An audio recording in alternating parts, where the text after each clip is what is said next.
Brewers series on Fox Sports North is presented by Mall of America. Plan your next trip at mallofamerica.com.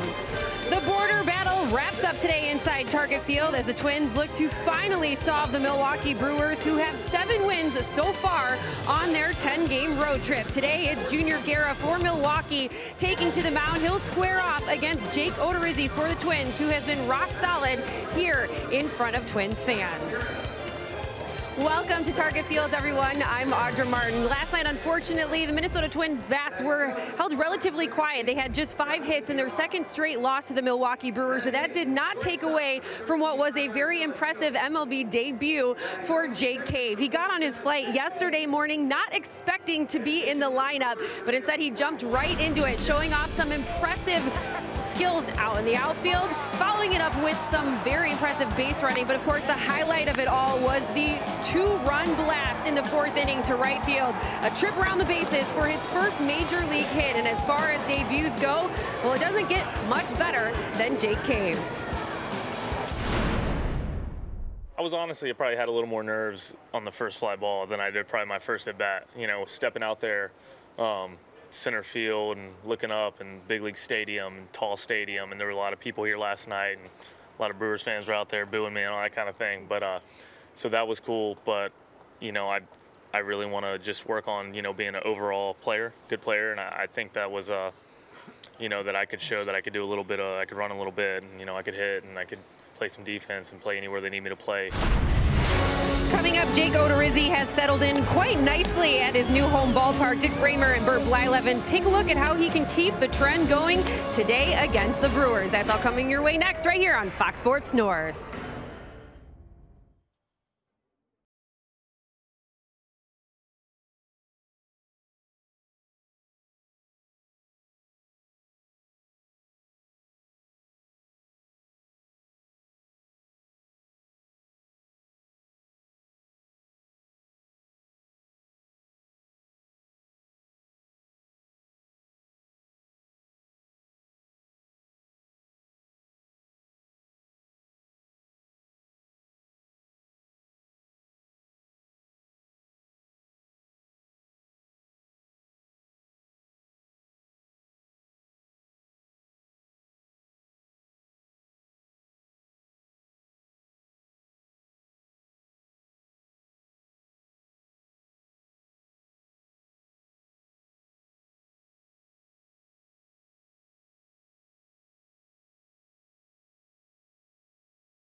CenturyLink, connecting you to the power of the digital world. By Sanford Orthopedics and Sports Medicine, for the everyday competitor in all of us. And by Northland Ford. Visit buyfordnow.com and your local Northland Ford dealer today. It is a gorgeous afternoon in downtown Minneapolis, and the Twins will hope to win the final game of this 3-game interleague series with the Milwaukee Brewers. And we welcome you to Target Field. It is a beautiful day. Dick Bramer along with Bert Blyleven as the Twins hope to get back in the win column, and that has not been a problem for the Brewers, particularly away from home lately. Back in April, they were swept in 4 games by the Chicago Cubs. Since then, they've hardly lost on the road. Yeah, you go back to late April, they are 10-2 on the road, of course winning the first couple ball games here in this 3-game series. But how have they done it? Well, they have pitched very well. They have scored a lot of runs, especially here against the Twins, and hitting the long ball for the Brewers. So a lot of things are going good for the Milwaukee Brewers, and hopefully the Twins can have a better game here this afternoon. Twins have had a couple of prospects emerge in their rotation, Jose Barrios and now more recently Fernando Romero. But the one guy who's given them the best chance to win game in and game out has been today's starter, Jake Odorizzi. Yeah, you know what, when you look at what Jake has been able to do, you know, when you get traded to a new ball club, you have to kind of get your feet wet, and you hope that you perform well in front of your crowd, and he's been able to do that here at Target Field. One of his starts in Puerto Rico, but the 3 prior, very good here at Target Field. Hopefully the Twins can score some early runs, stay away from that Brewer bullpen, and the Twins win a ball game. Odorizzi, a former draft pick of the Brewers. Today he will pitch against them, with the Twins hoping to win Game 3 against Milwaukee.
Minnesota and Wisconsin matchups, but over history, this border battle has produced some of the most memorable moments in their organization's history.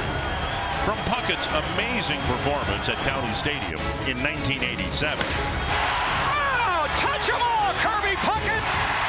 What a game! 6 for 6. To some of baseball's rarest feats. That's a fair ball. Cutter completes the cycle. Molitor is just hit for the cycle. Can it get any more thrilling than that for a big league player to come back to your hometown and hit for the cycle? To amazing achievements. Fly ball left field. Cole has it. Erickson has his no-hitter. To thrilling games like Father's Day of 2007, when the Twins and Brewers went head-to-head in a game that included action and drama. High fly to center. He didn't see it. An inside the park home run for Prince Fielder. Driven to right field. This one's back. Gone, and the Twins win it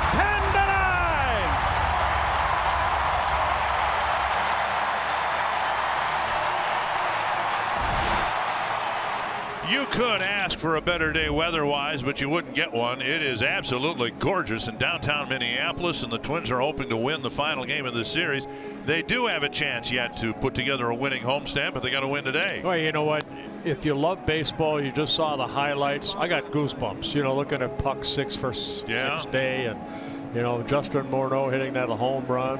Erickson's no-hitter. Pretty nice. This Brewer team looks like they're for real. They put together a really good road trip here, and they're trying to finish it off with another win. They've had a tough road trip against good teams, but they've won every series so far. The Brewer batting order brought to you by Menards.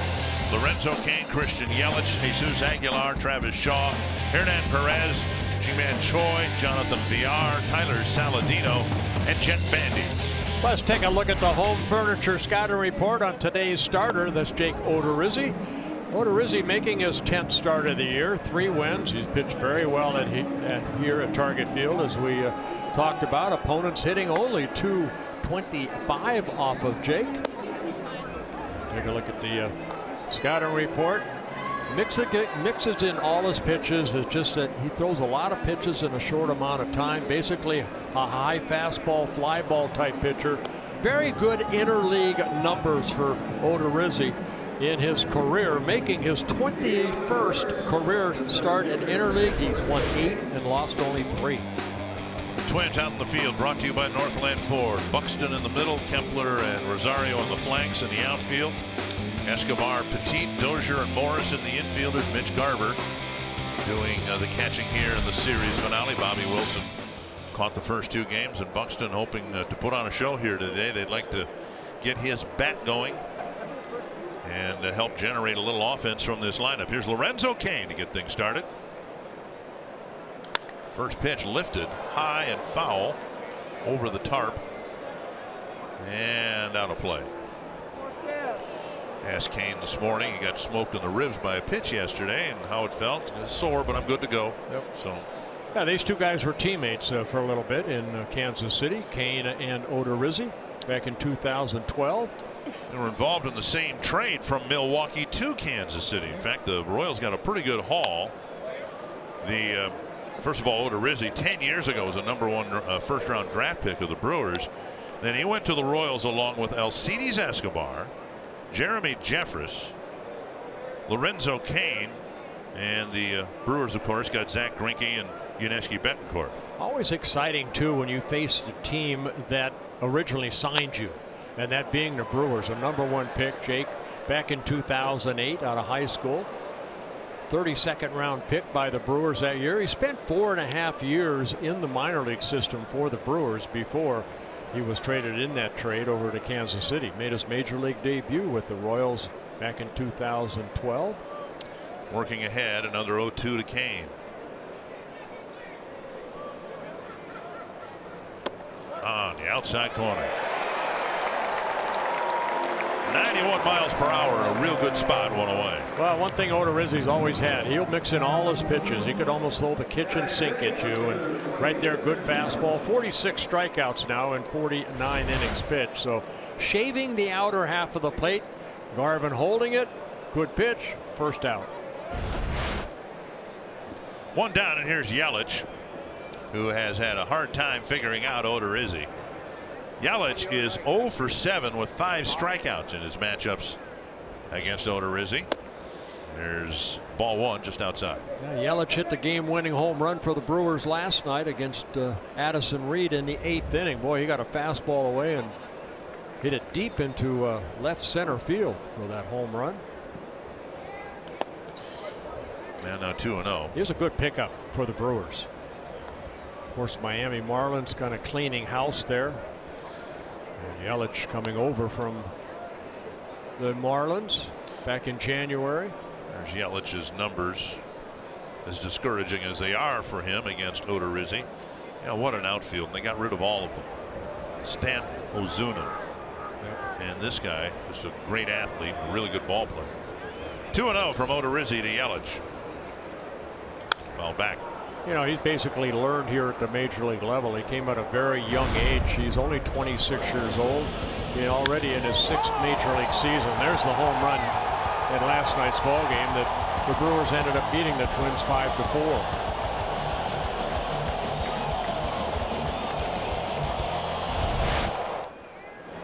2-1 to Yelich. That's to right center field. Buxton comes over and cuts in front of Kepler to make the catch. You know, you really don't appreciate that speed until you don't have it out in center field. Take nothing away from Jake Cave or Max Kepler. That probably is a ball that only Byron Buxton can get to. He didn't have to dive, but he got there because of his speed. I can see Kepler right there hearing Buxton call him off, and he cuts in front of Max and makes a nice running catch. 2 down, and now Aguilar. This is a guy right here. They got to pitch very carefully too. Already 3 home runs in his first 2 ball games. Missing the inside corner. 2 home runs to left. Last night he hit one to straightaway center field.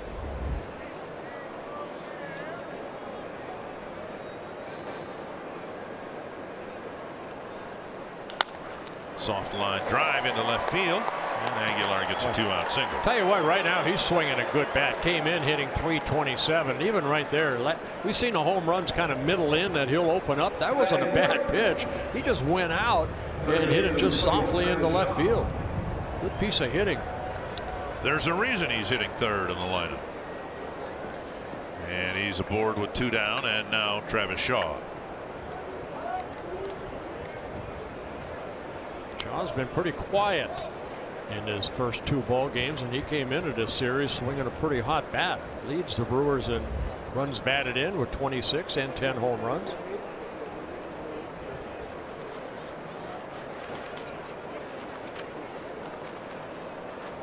Aguilar not much of a threat to steal. And there he is, strike 1. Final game of this series here. Then in about 6 weeks the Twins will be in Milwaukee for 3 games. Odorizzi making his 2nd career start against the Brewers. The other one back in 2014 when he was with the Rays in St. Pete. He beat the Brewers 2-1 over Kyle Loesch in that ball game, who just announced his retirement about a month ago. Former Twin. Shaw got a pitch up at 90 miles per hour, fouled it back, and that's one of Odorizzi's go-to pitches. That high fastball looks like a strike. It's not a strike, and very few hitters can make solid contact with that pitch. 0-2. Odorizzi's 13th pitch of the inning coming up.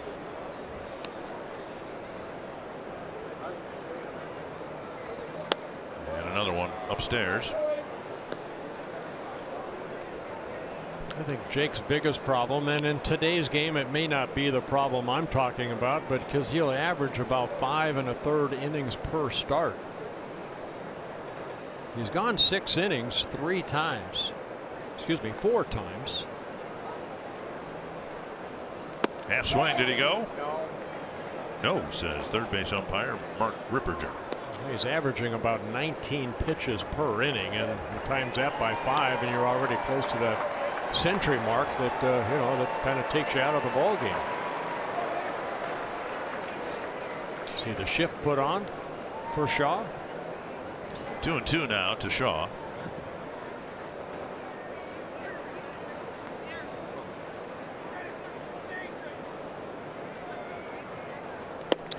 Now full count. Aguilar will take off early from first. Yeah, you mentioned Aguilar, not good speed, but he'll get a starting jump here, and Morrison will be playing behind him. Left-handed batter up there, so Morrison will play behind the runner.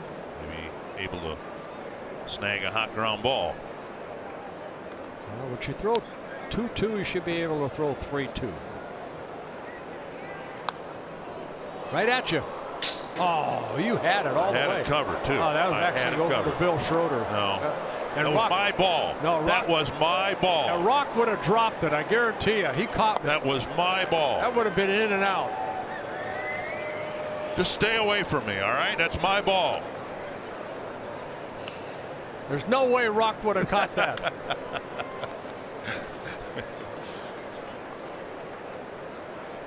Three and two. That Rock being Bill Schroeder, great guy. And now one fouled over the other one. This is Odorizzi's 10th start of the year, and in reality there's only been one or two, I guess, in back-to-back starts where he didn't give his team a good chance to win. He had back-to-back starts against the Indians and the Yankees, and they weren't very good. Twins didn't win those games, and those are his two losses. Other than that, he's kept the Twins in the game and has picked up 3 wins himself. Full count, and now pitch number 18 in the inning. Got him. So it took a little bit longer than he would have liked, but Odorizzi pitches a fairly clean first inning.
To start a week of good baseball here with this final game of this series.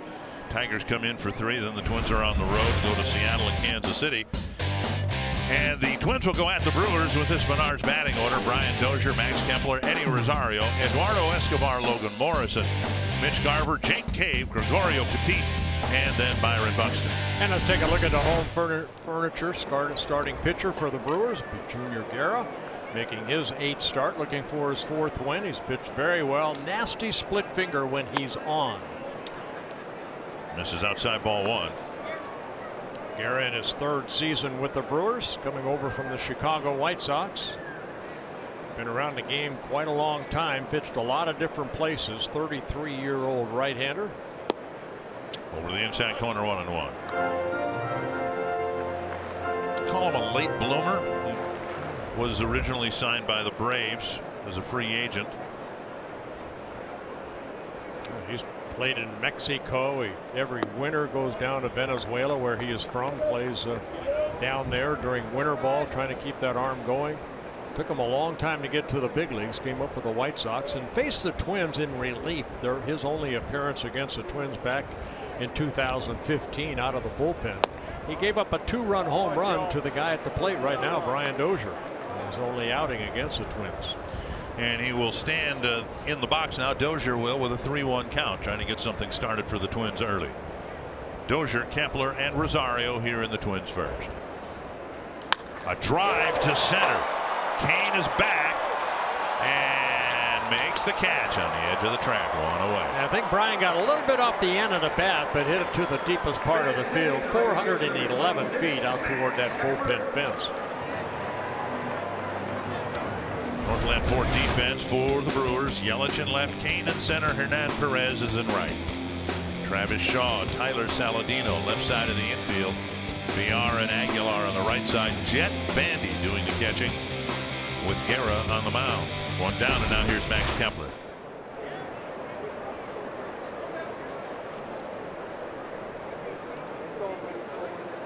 Twins with a 9-8 record in the month of May. But within that 9-8 mark was a 5-game road winning streak, and now they've had a disappointing homestand so far.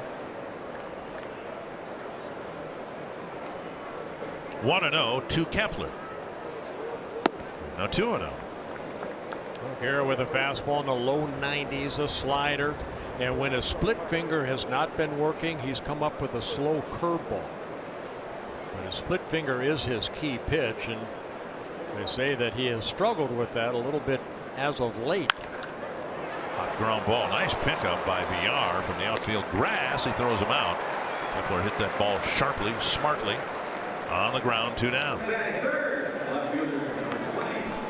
Let's look at the Pizza Ranch win.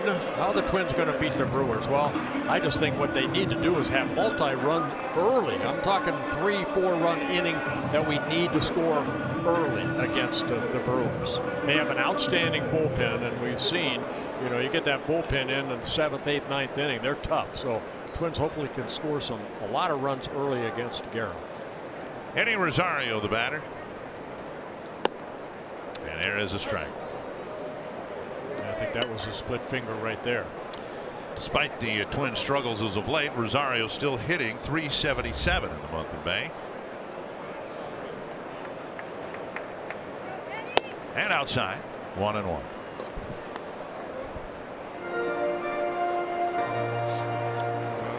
Fastball about 72%, then that splitter when it's on, the slider, and then an occasional curveball.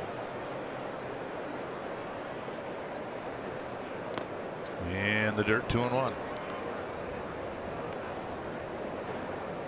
Yeah, sometimes you see guys like Guerra, Dick, that you know, a lot of years in the minor leagues, over 1,000 innings pitched in the minor leagues, 150 minor league starts in 294 games. Now getting an opportunity to pitch for the Brewers on a regular basis. 3-1. Had a good year 2 years ago. Made 20 starts for the Brewers back in 2016. Won 9 of those. Last year was a struggle between up and down between minor leagues and the Brewers. 1-4 in 14 starts with an ERA over 5. A deep drive to right field. And off the base of the fence, Rosario with another extra base hit. It's a 2-out double. Boy, how many times have we seen a ball hit that fence, the cushion fence, right at the base to where the ball just dies? And that's what it did right there. Rosario gave it a ride. His 12th double of the year. Looked like a split finger, weighted back nicely. Great swing right there by Rosario. Perez has to go retrieve the ball, get it back. Here's Escobar.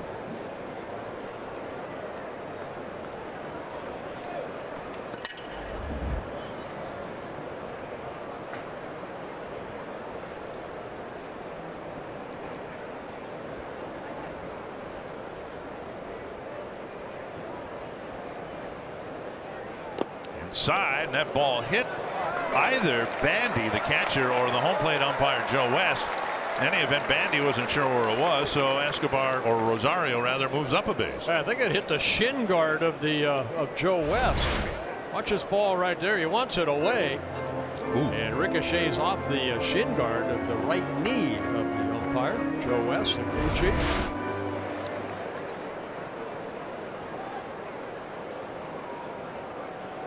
And now a runner at third with 2 down, and a 1-0 count to Escobar. Had a tough day at the plate last night. Hit into a double play. Struck out 3 times.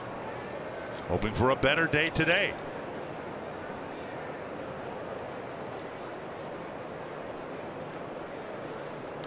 Big pop-up left side. Saladino out. He'll call for it and make the catch. Rosario left at third. No score after one.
Get some scoop from the clubhouse. After the impressive debut from Jake Cave yesterday, Paul Molitor said he was comfortable plugging him back in the lineup at DH today because he was impressed with those at-bats. Even though it was just 3 at-bats, he said you could see his competitiveness, and he feels like the matchup today against Junior Guerra fits his swing pretty nicely. Byron Buxton and Paul Molitor had a one-on-one conversation yesterday. It's something Buxton said he really appreciates, and when you have a manager who's also a Hall of Famer, it really reassures you that he's still very confident in you. All his advice really resonates, and he says it takes a lot of the pressure off of him. He knows that his manager is still confident in his ability at the plate. And the Brewers have the chance to go 8-2 on this road trip. It would be their first time doing so since 1988. The one thing they will not have in the equation today is Josh Hader. He went 2 1/3 innings last night, so they will not call on him today, which is a good thing for the Twins. He's been pretty impressive, guys.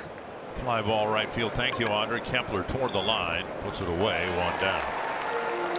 Yeah, it's not just the record on the road on this road trip. It's who they played on the road. They took 3 out of 4 from the Rockies. They were in the playoffs last year. 2 out of 3 against the Diamondbacks. They were in the playoffs. And the Twins have lost the first 2 games, and they were in the playoffs. Just talking to some of the Brewers, they just feel like their whole season has been on the road. They haven't been home that much. Here is Ji-Man Choi, 3 for 9. This is their 28th game on the road, and this is their 47th game. They are headed back to Milwaukee after this ball game.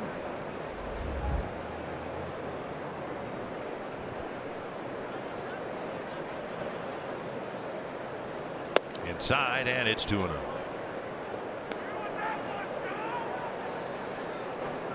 Choi getting called up when Ryan Braun was put on a disabled list just a couple days ago. Braun's out with some back issues. Choi was with the team at the very start of the year, sent down almost immediately.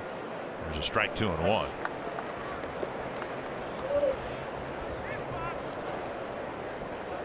And the Brewers felt, with the Twins starting 3 right-handed starting pitchers, that's all the Twins have, are right-handed starters.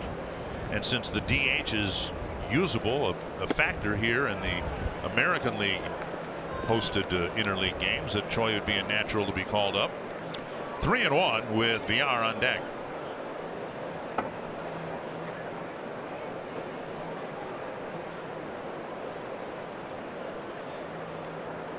Swing and a miss. And Choi homered in his first at bat since his recall. That's been one of the reasons the Brewers have done so well. They've been hitting the ball over the fence. VR on deck with 1 down.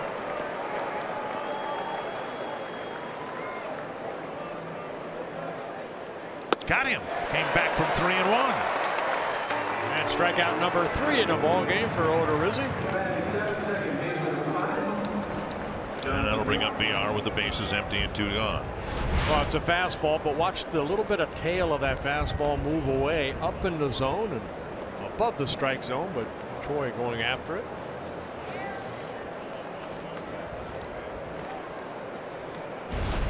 And now VR.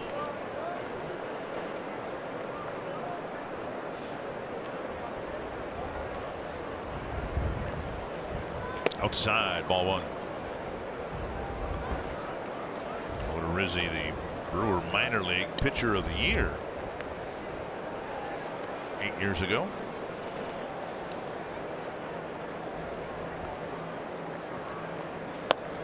And that hit the corner, 1-1.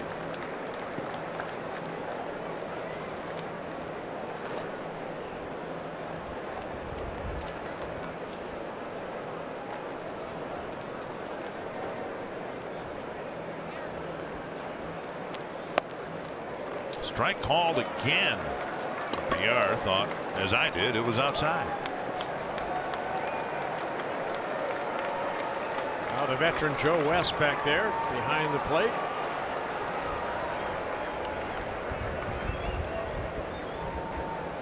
Going inside. Deep down the left field line. That ball's got a lot of carry. Rosario.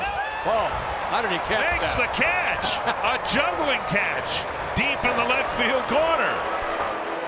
Little bit of wind blowing in from left field, and that might have been a difference maker between an out and a home run.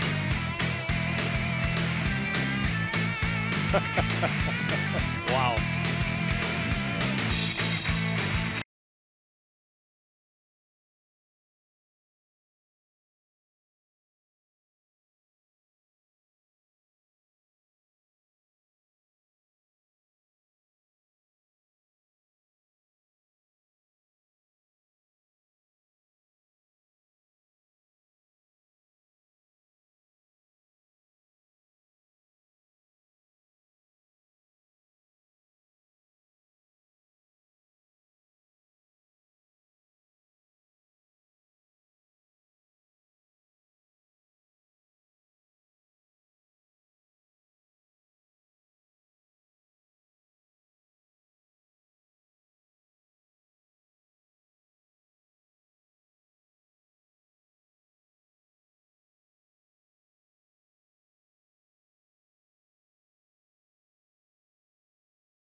Hit the foul poles, but Rosario made a running backhanded.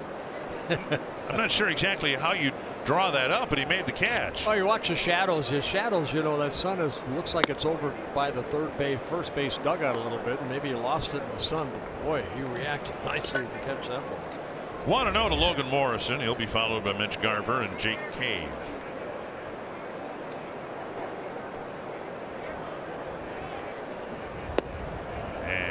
Fastball taken for a strike. Morrison has the average now over the 200 mark. It's trending in the right direction.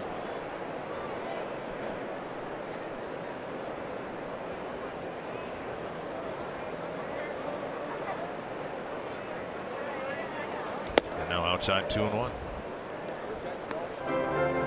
We expect to see Morrison play regularly at first base in the absence of Joe Mauer.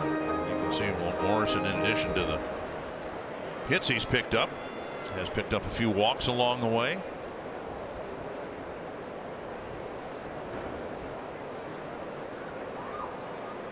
Big swing and a miss, 2-2.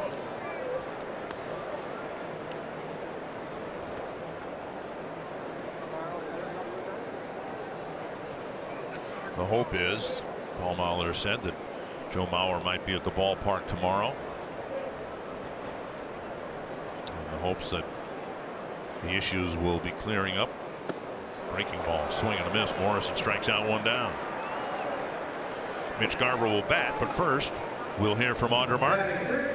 Guys, today's big story is Max Scherzer, who pitched another gem last night against the Dodgers, holding them to 2 runs on 5 hits while striking out 13. But it was the strikeout against Jock Peterson that was key. It was his 100th strikeout of the season, and it took just 63 innings to do so. It's the fewest amount of innings ever to reach 100 strikeouts in a season. That bests the record that Kerry Wood previously had of 65 2/3 innings back in 2001. Guys?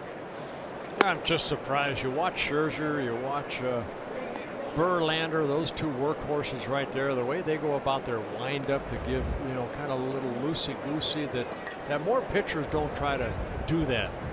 I think in the olden days, I'm going to go back to my old, you know, I watched Koufax pitch and Drysdale, they're all over their head, Bob Gibson, you know, all those guys, but now today more like almost robotic. They don't go over their head much. Minimum of movement, of mechanics.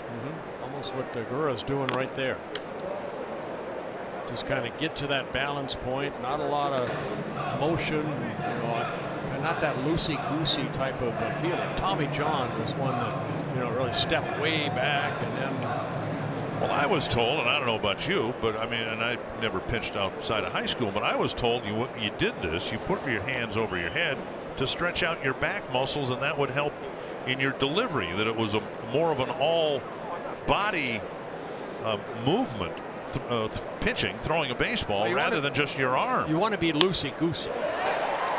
And Garver punches a base hit to right with 1 down in the 7th. Nice hitting right there by Garver. Pitched down and away. Might have been that split finger. Did a good job of not trying to pull that ball. Just took it the other way. Twins get their 2nd hit. And that'll bring up Jake Cave, the designated hitter. Had quite a night last night. In his 2nd plate appearance, he went yard. How about that, huh? First major league home run, 2nd at bat in the big leagues, and the family loved it. Father got here about 5 minutes before that 2nd at bat. Talked to his dad a little bit after the ball game last night. Boy, was he pumped up. Just like his son was right there.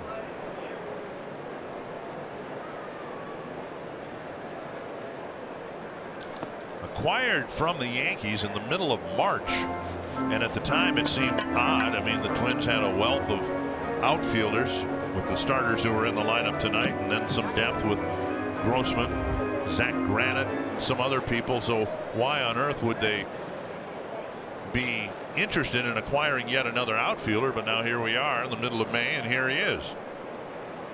You can never have enough in your minor league system because of what not only the Twins are going through with all the injuries, almost, you know, majority of the major league teams are having the same issues. 1-1 to Cave. A lot of time in the minor leagues for Jake Cave, signed by the Yankees in 2011. 7 minor league seasons, 6 of those with the Yankees. .285 hitter in 6 seasons with the Yankees in the minor leagues, so some good years.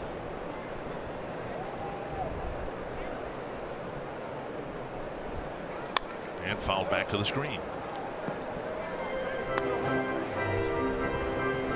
Sanford Health injury report dealing with the continued blister issues for Rich Hill. Threw 2 pitches and then the blister issue reappeared. 4th time in the last 2 seasons. Yeah, Dodgers are really struggling this year. Not the team so far that everybody expected them to be. 7 games below the 500 mark.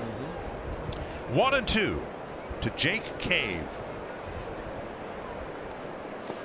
Good take. 2-2. You know, the Dodgers had one of those years where it seemed like last year everything went right. All the walk-off victories, unexpected production, off the charts production from players who weren't counted on at the start of the year, and now just as quickly as you enjoy a season like that, you get to endure a season where seemingly nothing goes right. 2-2.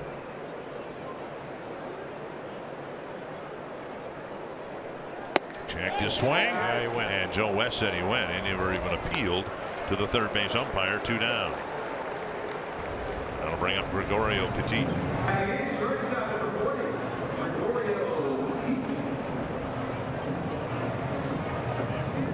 That looked like a good fastball away right here. No, pitch wasn't too far from being a called strike anyway. Here's Petit. 7 hits, 16 at bats. Since his call up, all 7 hits have been singles.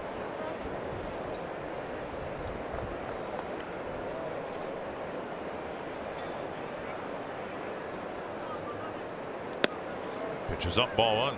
Petit out of Venezuela. He came up to the big leagues with the Oakland A's back in 2008. Signed by the A's in 2001, so he's been around the game a long time. 7 hits and 16 at bats in a Twins uniform. Signed a minor league contract with the Twins over the winter. Started the season in Rochester. Got called up on May 1st.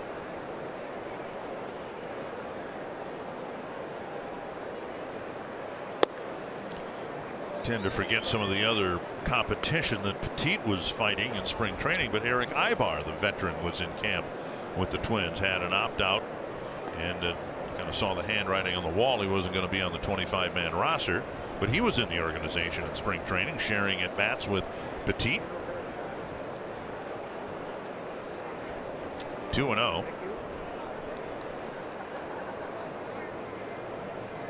Inside, and that is a foul ball, and that really took a bite out of Jet Bandy. What a great baseball name, Jet Bandy. Let's take a look at the pitch right here. Petit, kind of a check swing. Oh, okay, we know where that. Bandy. We know where that hit him.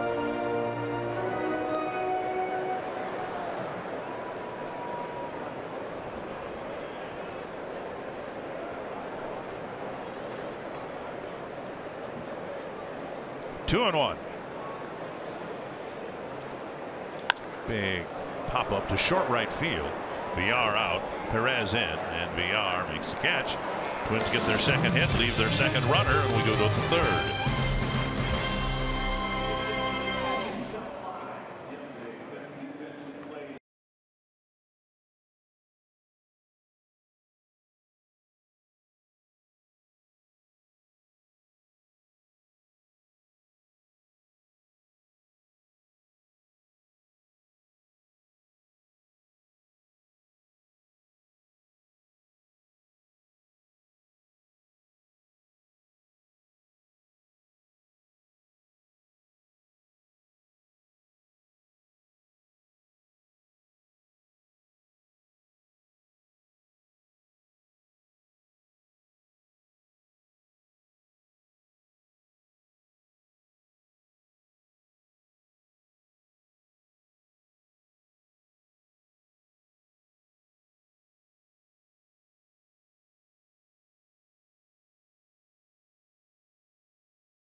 Dairy Queen combination showing the Harvey's Wallbangers crew is back for the Milwaukee Brewers. Yeah, over the last 5 ball games, the 11 home runs have been hit by the Brewers, 56 on the year.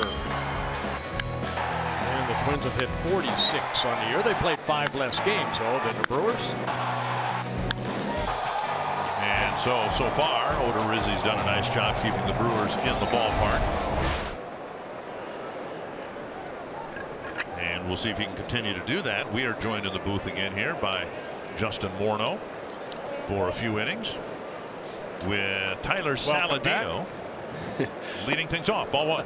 Where you been? Now that we're on air, you give me the friendly welcome. Yeah. Felt like a stray cat coming in here when I walked in here. Just can't get rid of me. But 1-0 to Saladino. And there is a strike. Saladino new to the Brewers, coming over from the Chicago White Sox. There's Justin. Hey, you're here. Oh boy. A little bit different weather conditions here today, and you talked about it last night. There's a check swing but a strike. That okay, it starts to warm up and you get used to that, and then temperature wise you have a bit of a setback last night. No complaints today though, right? This is perfect. Yep. Day game baseball, sunny, not too humid, ball will be carrying. It's a good day to be a hitter. Yeah, great crowd too. Fouled away, and it's still 1-2. Now Saladino started the season with the White Sox, traded over back in the middle of April. Sent down to the minor leagues, called up on May 9th. So not a lot of at-bats for the Brewers. Another former teammate. With the White Sox? They're out there, aren't you they? actually want to bring up your days with the White Sox? How many years is it going to take for you to forgive me? I'll get over it eventually. It's part of the game, baby. 2-2. Saladino, Bandy, and Kane here in the third against Odorizzi, about to throw his 36th pitch. And a base hit to right. And the number 8 batter, Saladino, gets a leadoff single here in the third. And talking to Saladino, they said when they traded for him that they liked his leg kick. In Chicago, they tried to get rid of his leg kick, and he said when they traded for him, it was nice to hear they were encouraging him to go back to his leg kick. And he said they asked him if he was okay with that, and he said that was actually what he preferred to do. So it'll be interesting to see how he does with the Brewers with this opportunity and being able to hit the way he's comfortable. You see it there from the side. He's got a little leg kick, and that's how he gets his swing started. And they said they showed him his numbers, his power numbers compared to leg kick with just a regular stride, and the numbers were completely, not even the same, not even comparable in his opinion. So it's good to see him taking advantage of this opportunity and to see what he's done with this new organization, because he's swung the bat well since he's been here. Sometimes change is good for players. Nobody wants to leave an organization, say, that you signed with, and I went through that. You don't want to leave the organization, but sometimes change is good. It kind of gets your body going again in your mind. You're out to prove that maybe that organization was wrong in getting rid of you. 5 times they were wrong.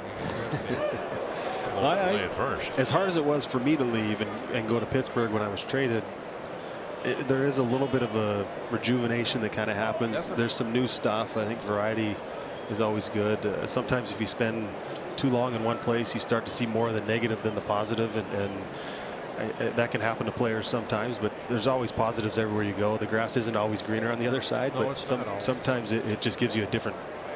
As long as there's grass, you're okay. Couple of dirt that hurts you. Couple of ground ball double plays for Odorizzi on the season, trying to get one here from the number 9 batter. Now Bandy in his second season with the Brewers. Spent a little bit of time with the Angels back in 2015 and 16. More of a defensive type catcher, not much offense.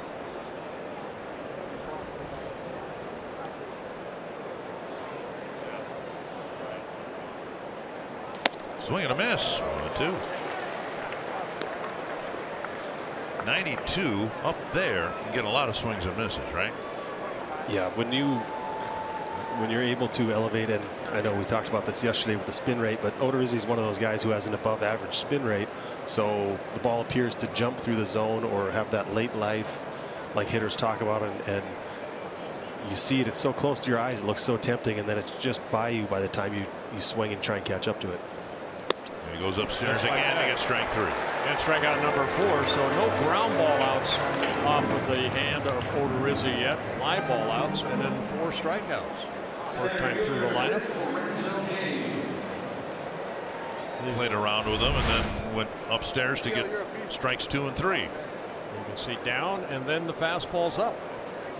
And when you're able to have that contrast between slow moving breaking stuff moving down, and as a hitter, when you're trying to hit a breaking ball, you're telling yourself get the ball up, make the ball be up. It's got to start up in the zone, and by the time you realize, got it, picked him off. They nearly picked him off in the prior at bat. Saladino staying put, saying that he thinks he got in there, but the first base umpire Doug Eddings called him out. Well, they're going to take a look at it right here. Greg Counsell kind of waiting. Quick tag. I think he's out. I don't think they'll challenge, not in the 3rd inning. The advantage you talked about the other day, the left-handed throwing first baseman with a glove on the right hand, you catch the ball, and sometimes a runner even tags himself out. Yeah, they just slide right into the glove sometimes. It's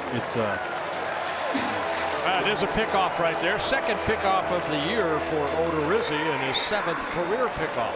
Quick feet right there. Good turn. Great spot to hit Morrison. Last night it was later in the game, but Morrison was picked off of second base, and that was kind of the fulcrum of the game. Twins had a very winnable game last night, but you just kind of sensed when that happened that it wasn't going to happen for the Twins, and this is just a pickoff at first, and it's earlier in the ball game, but we'll see if we'll look back on that pickoff as being a big one. 1-0. Kane struck out looking his first time up.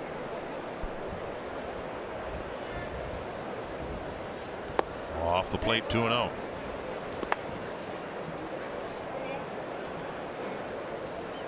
This guy's been really good, and Twins acquiring him in a trade. Last time out against Seattle, 6 innings, 4 hits, no runs allowed. Twins had their issues with Wade LeBlanc, so he didn't get a win. In fact, the Twins lost the ball game 1-0.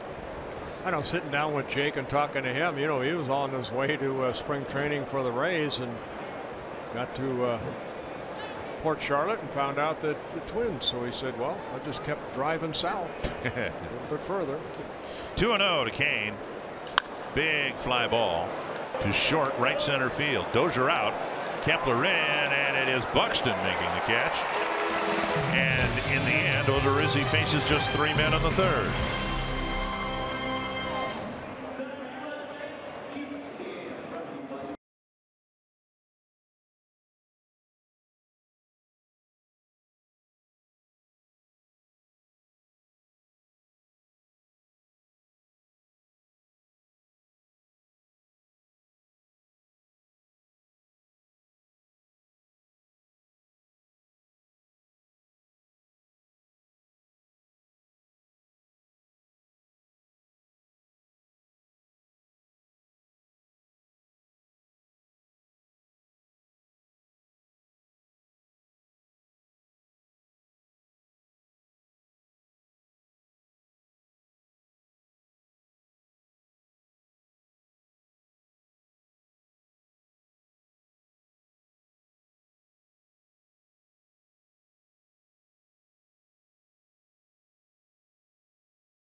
The 3rd, May 22nd is Star Wars night at Target Field.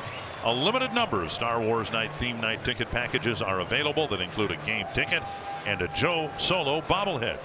Go to twinsbaseball.com/Star Wars. Learn more about the Star Wars night theme night offer. Here's Buxton leading off the 3rd. Corner infielders shortening up just a bit, and Buxton takes a strike on the outside corner. Not being a hitting coach, Justin, I talked to you a little bit between it. Right here, to me, Byron's got to try to bunt right here. I'd like to see Byron start to try to bunt a little bit more, utilize that speed, even though Shaw's in at third base. We've seen him sometimes just square around, lay it down, and still beat the throw. Yeah, and the other thing it does, it forces the pitcher to move. You disrupt his rhythm, you make him run off the mound, you make him work a little bit, and it disrupts everything that's going on. He looks like he's settled in pretty well into this game, so you get that guy, cause a little panic in him. Strike called on the outside corner, 1-2. And now third baseman Shaw and first baseman Aguilar will release a little bit. You know, Byron knows he needs to make better contact. 20 strikeouts and 64 at-bats. You know, make contact, just hit the ball down on the ground somewhere and utilize that speed down that first baseline. Up around his hands. Strikeouts, at least in his history professionally, strikeouts are going to be part of the game, just not that many. 2 hits in 23 at bats since he came off the disabled list. One of those a bunt single. And now 3-2. He's such a key to this lineup. And with Dozier hitting leadoff, a power guy like him is almost like a, you know, when he's hitting ninth, he's almost like a leadoff guy with what Dozier can do and drive the ball out of the ballpark. And if he's on base, it gets Dozier better pitches to hit because the pitcher's focus is split between the hitter and the base runner. So he needs to get on base. Called third strike at the knees. Byron thought it was ball 4. 1 down. And Guerra picks up his third strikeout. First time through the lineup. Straight over the top fastball. Got the lower part of the strike zone at 94 miles an hour.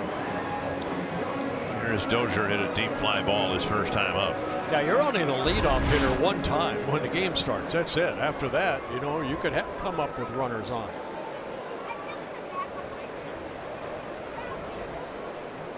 Well, if that had been ball 4, Dozier would almost certainly be seeing more fastballs, right? Yeah. And has Brian ever met a fastball he didn't like? I mean, that's his pitch, right? Yeah.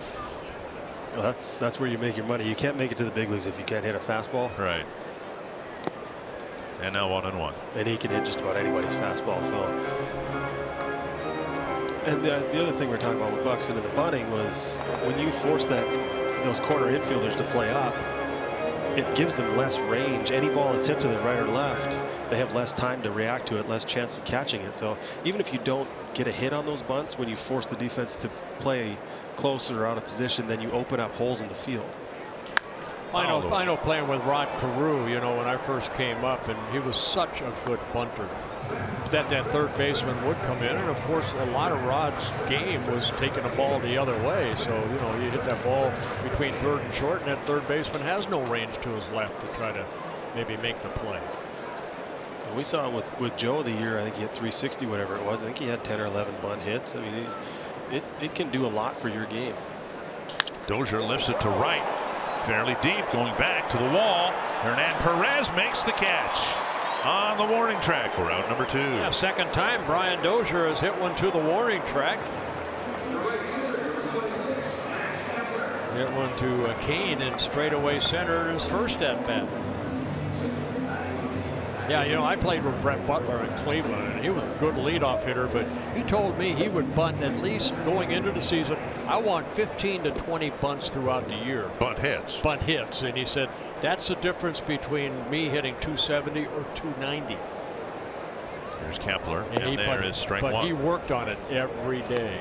Boy, he was a good bunter. And if you think of being able to get 15 or 20 bunt hits, that means you need to bunt 45 to 60 times if you're gonna, and that's still a 333 average. I mean, that's a good plate appearance. And for him, it doesn't matter if he walks, hits a single, bunts, whatever, as long as he's on first base, disrupting the game and disrupting the pitcher. So to me, he's going to need to attempt in play 60 bunts a year. That sounds like a crazy number, but when you have that kind of speed, you can completely change the complexity of the game when you're able to do that. Just a little more than 2 a week, though, when you think of it that way. Yeah, break it down. And unless you're Rod Carew, who told us on the air that somebody figured out his bunting batting average, and it was like 712. You know, he was so good that he actually hit over 700 when he tried to bunt. He would bunt on a 3-2 pitch, you know. That's how much confidence and he had that he could lay it down softly. Well, I remember when Carlos Gomez used to bunt with 2 strikes. It drove Verlander crazy. I think Cliff Lee wanted to charge the plate from the mound when he did it. Kepler takes up and away, and it's 2-2. Especially when you're struggling. Anyway, go ahead and try it.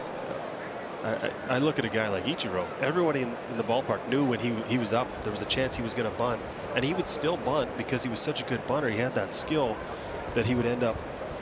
And he was like Rod. You know, an inside-out swing. That third baseman cut down his range. Base hit. Papa near the Milwaukee dugout, and the catcher, Bandy, never saw it. There was no play.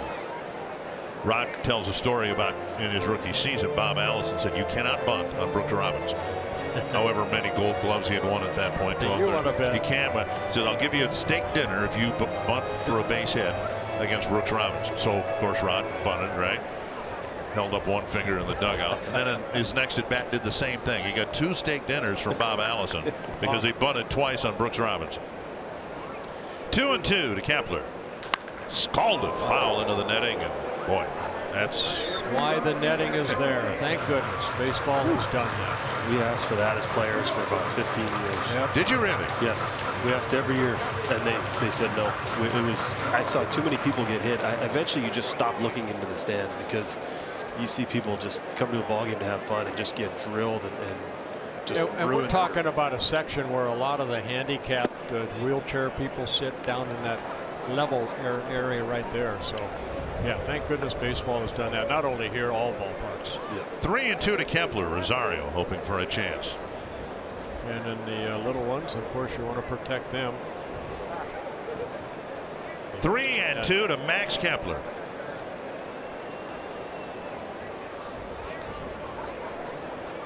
.50 pitches for Guerra with 8 outs recorded. Strike to ball ratio 27 strikes. Takes ball 4, and Rosario will have a chance with a man aboard. And another good at bat from Kepler. Lays off a 3-2 slider in the dirt. He fouled off some tough pitches. Battled. First walk for Guerra in the ball game. Mentioned it in his first at bat. Rosario hitting .377 in May, and then he cracked a double his first time up today. One thing we've seen from Rosario, Justin, doesn't matter where the pitch is, he's going to swing at it. It could be down by shoestrings, it could be up by his shoulders. He has that way of a Vladimir Guerrero getting an opportunity to get the barrel of the bat on no matter where the pitch is pitched. Yeah, he's been blessed with exceptional hand-eye coordination, and he's able to do that. And the only thing he has to do is continue to work on controlling that strike zone. Because you can hit everything doesn't mean you need to swing at everything.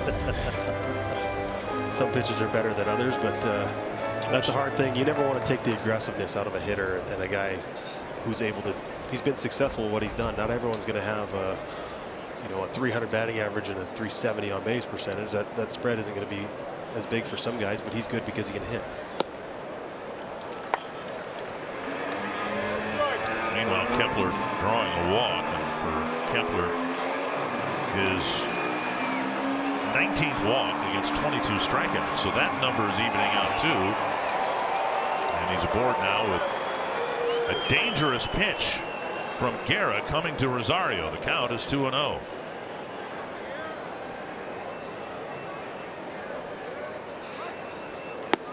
Down and away 3-0, and the Brewers, one of the few teams with an extreme pull shift in the infield for Rosario. Most teams don't do that.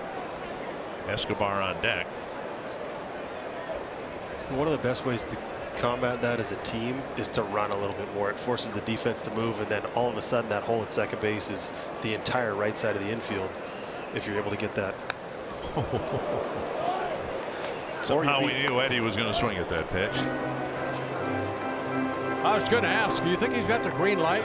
3-0. Just 4 hits to left. So there's a reason that the Brewers have shifted Rosario here.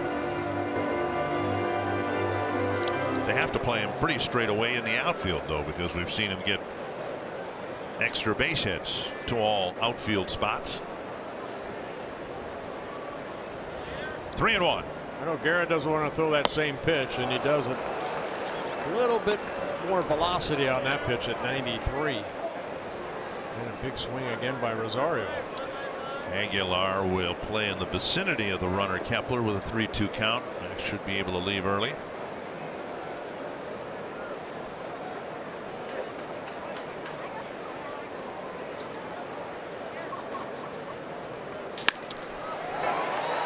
Scooped up by the shortstop Saladino, throwing to first, and the inning ends, and we head to the fourth, still scoreless.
Of caliber in one destination. Make giant memories on the two legendary courses at Giants Ridge this season. Plan your getaway at exploreminnesota.com/escapes and share your favorites with #OnlyInMN. Here we are, May 20th. I haven't gotten my golf clubs out yet. I'm just putting my ice fishing stuff away. I got out there once. Did you? You swing right-handed or left-handed? Left-handed. Do you? Okay. Yelich will lead things off in the fourth against Jake Odorizzi. Justin, I got to ask you, I know you've worked with Kepler, but you look at this young man right here, Yelich. Almost the same type of approach, it seems, you know, from not a lot of movement on their bat, tremendous strength, really all fields. You see a little bit of a comparison between he and Max Kepler? I do. They're wiry, they're athletic, they can run a little bit. And I think Yelich's approach and what we see from him as a hitter is a result of playing in that Miami ballpark. It's a big park, so it's more of a line drive type approach, and if you hit the ball in the air there, you kind of weren't rewarded unless you were Stanton and had that kind of Stanton power. Big pop up near the Milwaukee dugout. Escobar tracks it on the track and makes the catch. Not so sure the wind didn't impact that pop up. He hit it a mile in the air, and it looked, when it left home plate, like it might spin into the seats. One down. It'll bring up Aguilar. But there was always hitters around the league that I would try and watch. Yeah. Left-handed guys, and it was more to see how the pitchers were approaching them, but it would be interesting to see who Max thinks he's going to get pitched similar to. I would watch a lot.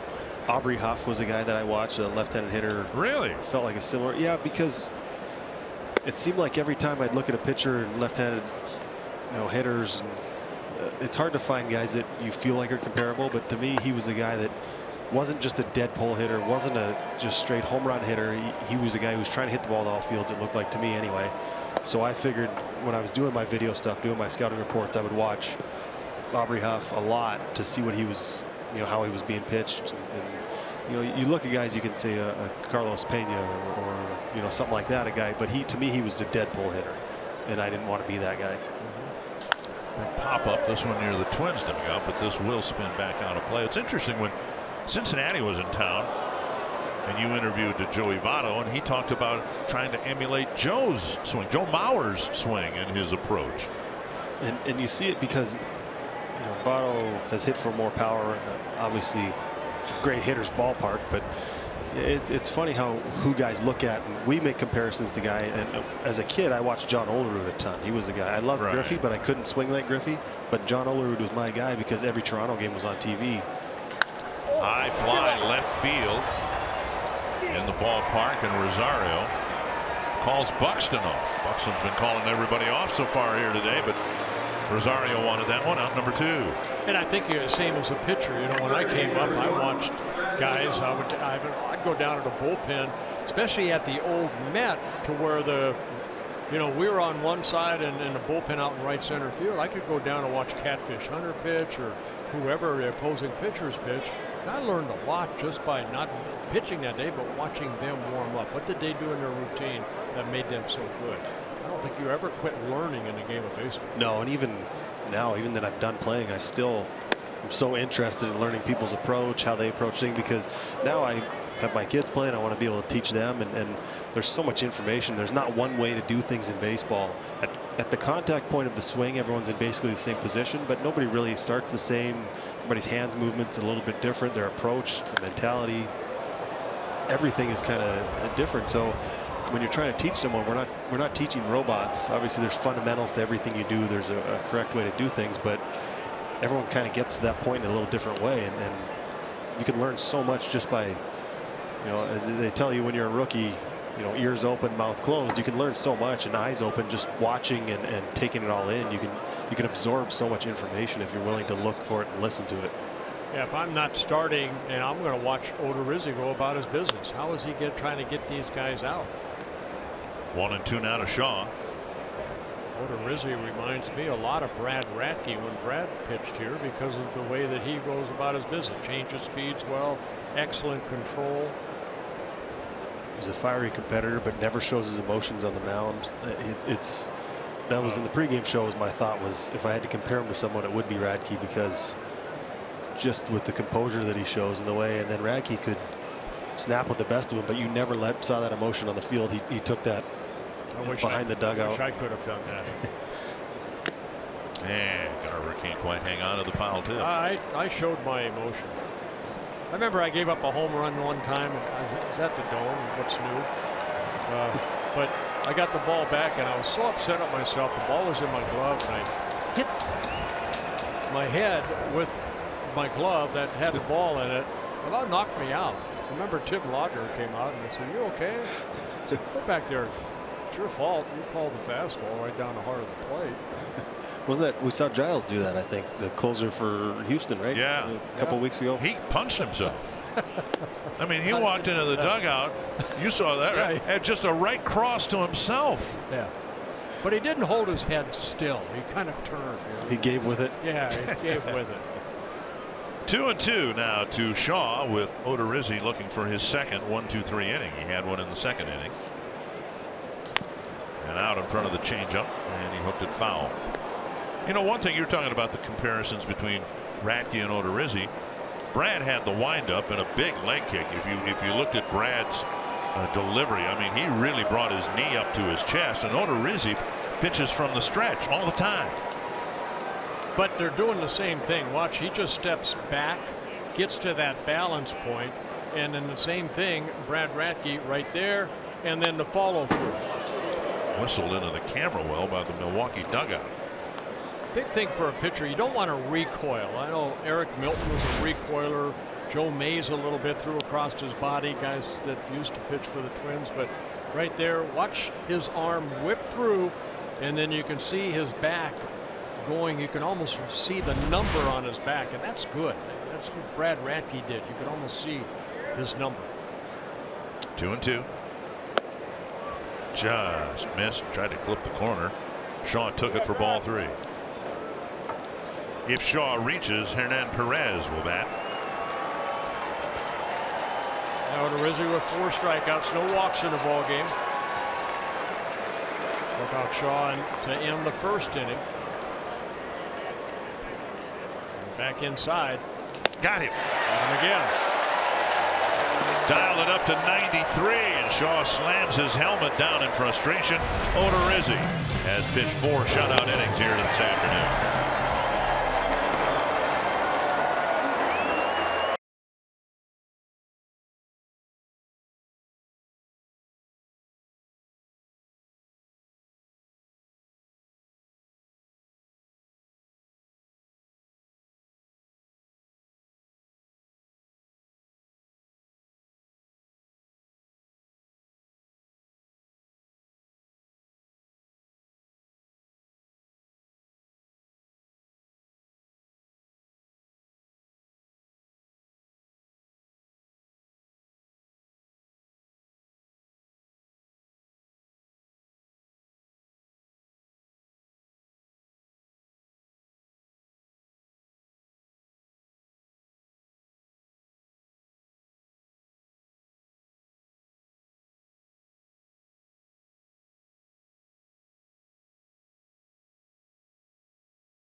Mookie Betts. Last night, it was a 2-run attack against Baltimore, giving him his 15th home run of the season, which is tied for the league lead alongside teammate JD Martinez. But that's not all. Betts is also at the top of the standings in hits, runs, batting average, on-base percentage.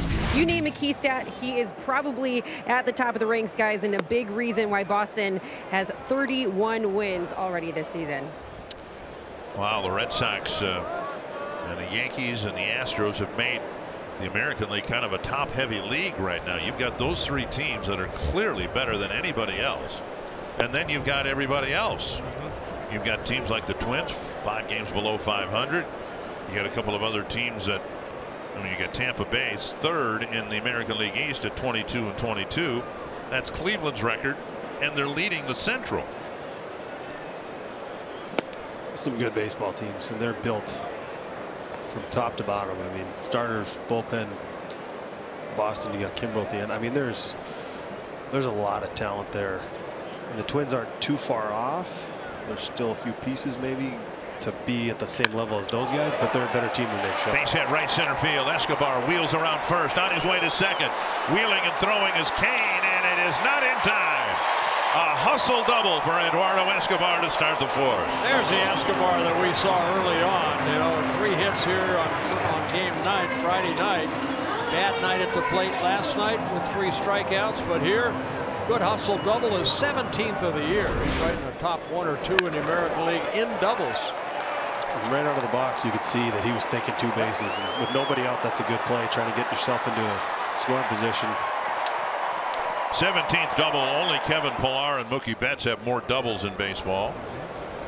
Good feet first slide with the feet staying engaged on the base. There are the doubles leaders, and now a leadoff double here in the 4th will get Morrison to the plate. Struck out on a breaking ball his first time up.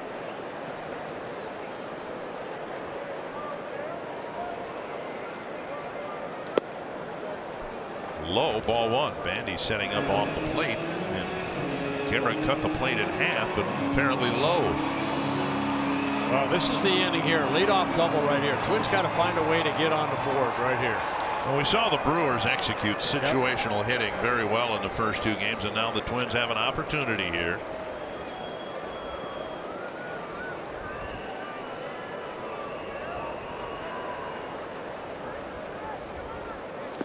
You know, Justin, I know you've been through this too. In situations like this, when you know that your team hasn't been doing the little things to score a run here or there, sometimes as a hitter you put a little bit too much pressure on yourself.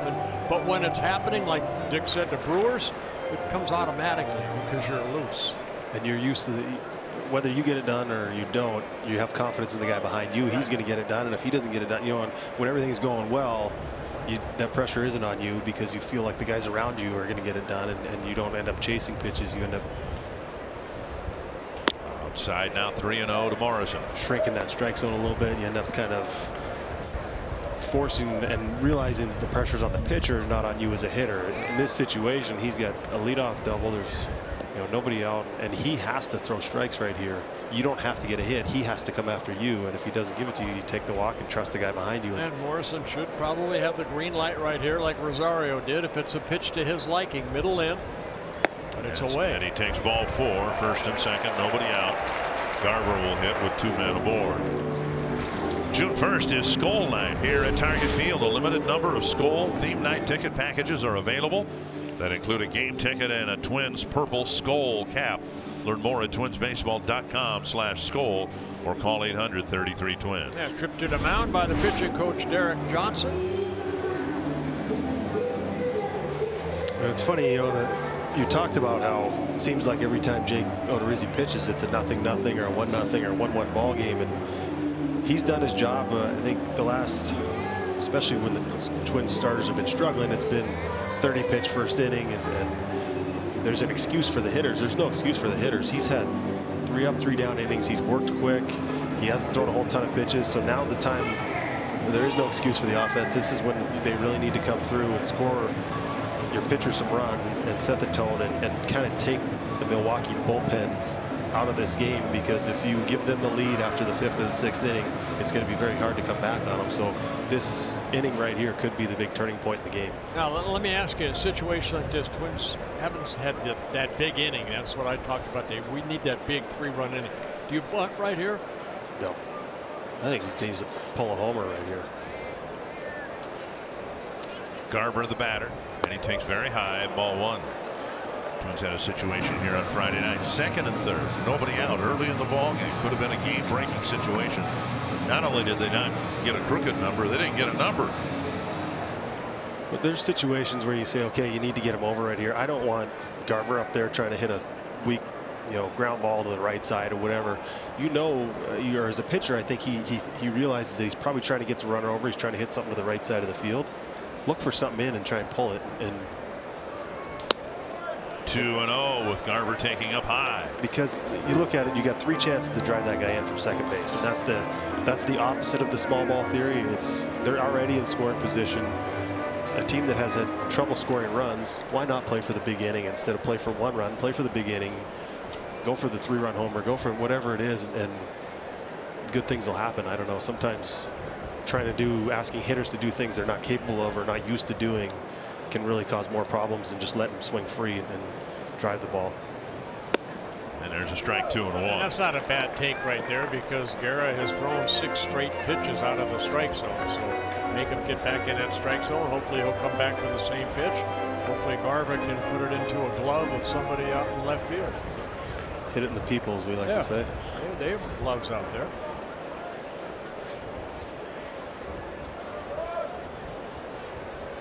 Garver, a couple home runs on the year. 2-1 to Garver. Swing and a miss, 2-2. Good pitch away. That's good fastball right there. Good location. Now we'll go back to the other reason I don't want him trying to hit the ball on the ground is because he doesn't have above average speed. If he hits any kind of ground ball, it's probably going to be a double play. So why not try and lift the ball, try and hit the ball in the air somewhere, drive it. That's the other reason why I would say he's not a good candidate to play small ball right here. Garver had a good at bat in his first at bat. Now they're going back in, looks like with a fastball. Just missed. 3-2, a very close pitch. Cave on deck. I was saying his first at bat, he got a split finger and did a good piece of hitting, hit it to right field. So not a very good strike to ball ratio.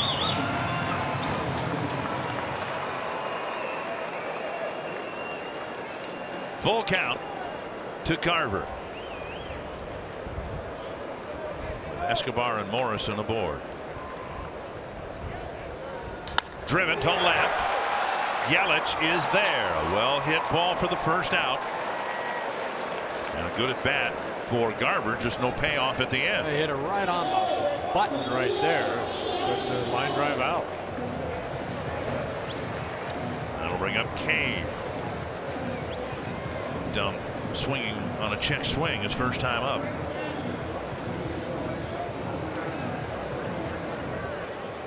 Cave jumped on the first pitch to hit his home run last night. Showed his speed by staying out of a double play in his first at bat. Trying to break the ice here in a scoreless game.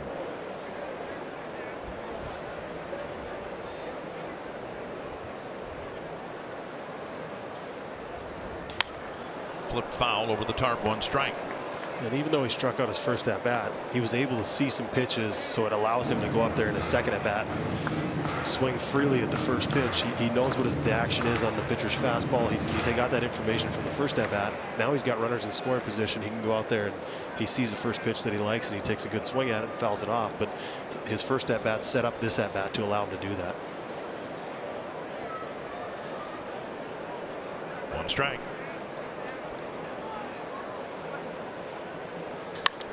Another foul ball. Back into the seats, 0-2.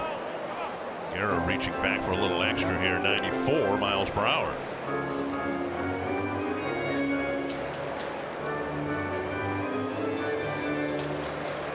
Sometimes little trips to the mound. It seems like when the pitching coach Johnson went out there, maybe said, hey, you're not throwing that fastball. Maybe trying to that split finger a little bit too much. He's been struggling with it a little bit late, but a lot of fastballs since the pitching coach been out there. Cave trying to battle with an 0-2 count.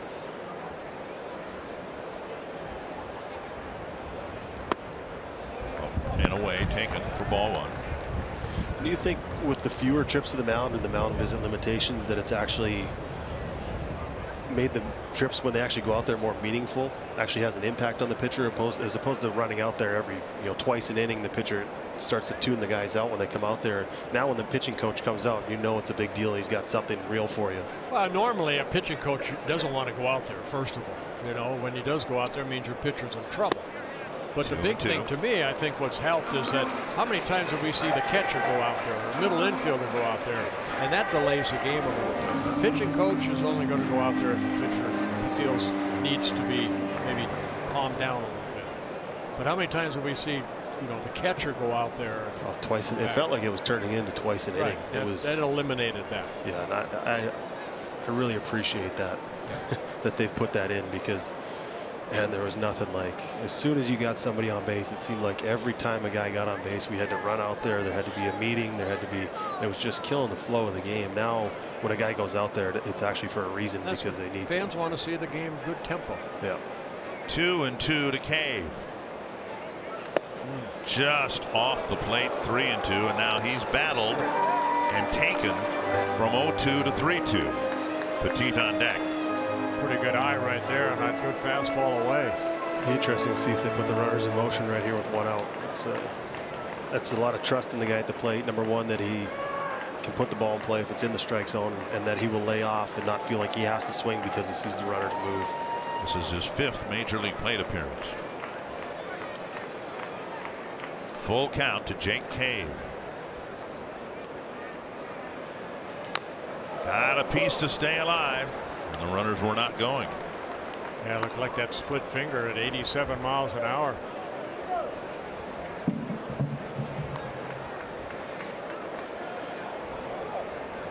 That to me as a pitcher just frustrates the heck out of me when you make a pretty good pitch and they foul it off and you go, oh boy, now I got to try to make another good pitch. That's tough.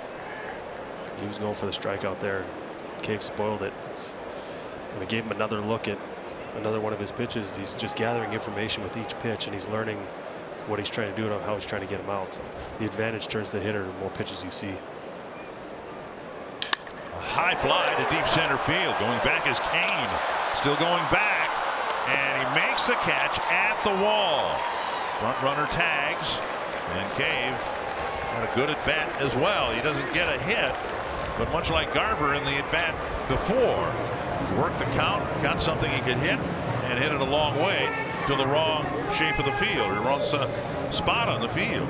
Well, second time Kane has had to go back to the warning track. Remember, Brian Dozier took him back the first at bat, but the sequence of pitches, that pitch right there fouled off, and then another fastball, and Kane used all of the field to bring it back and got it back in quickly. Replay brought to you by Dodge, and now Petit with runners on the corners and 2 down. We've seen some good things from Jake Cave so far. He didn't come out billed as a guy with a lot of power, but he seemed to have driven the ball pretty well from the limited at-bats we've seen from him. Petit popped up his first time up. Strike call. Gary gave him a wrinkle.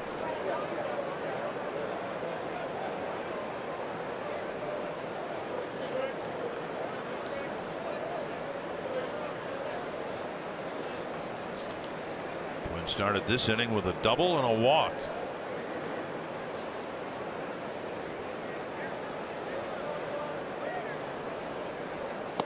Oh, 2. I think a curveball and then that split finger to get ahead in the count. 80 pitches, only 41 strikes.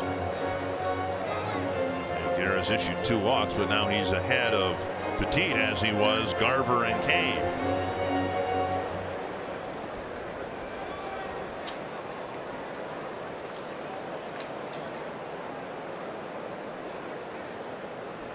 Long look in.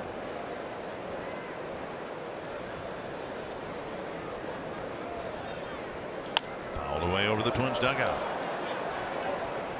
95 on that fastball. Garrett realizes the importance of this batter in this inning, and being able to work out of this jam will swing the momentum back over to the Brewers.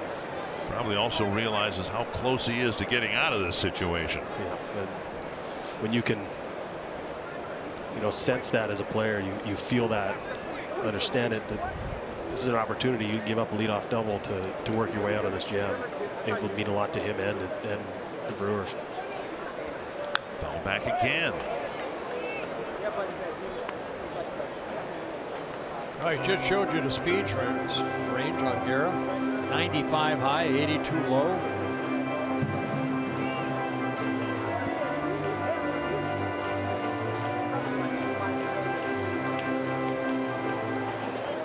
And the last couple have been a little more stressful for Guerra. 24 pitches last inning. This will be pitch number 26 this inning. Fly ball, right field. Retreating is VR. Perez coming in. And the Twins threaten. Can't finish off the threat. We head to the fifth, still scoreless.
This is a friendly rivalry. At least it's evolved into that between the Brewers and the Twins. You got Twins fans sitting next to Brewer fans, enjoying a beautiful spring afternoon at this beautiful ballpark.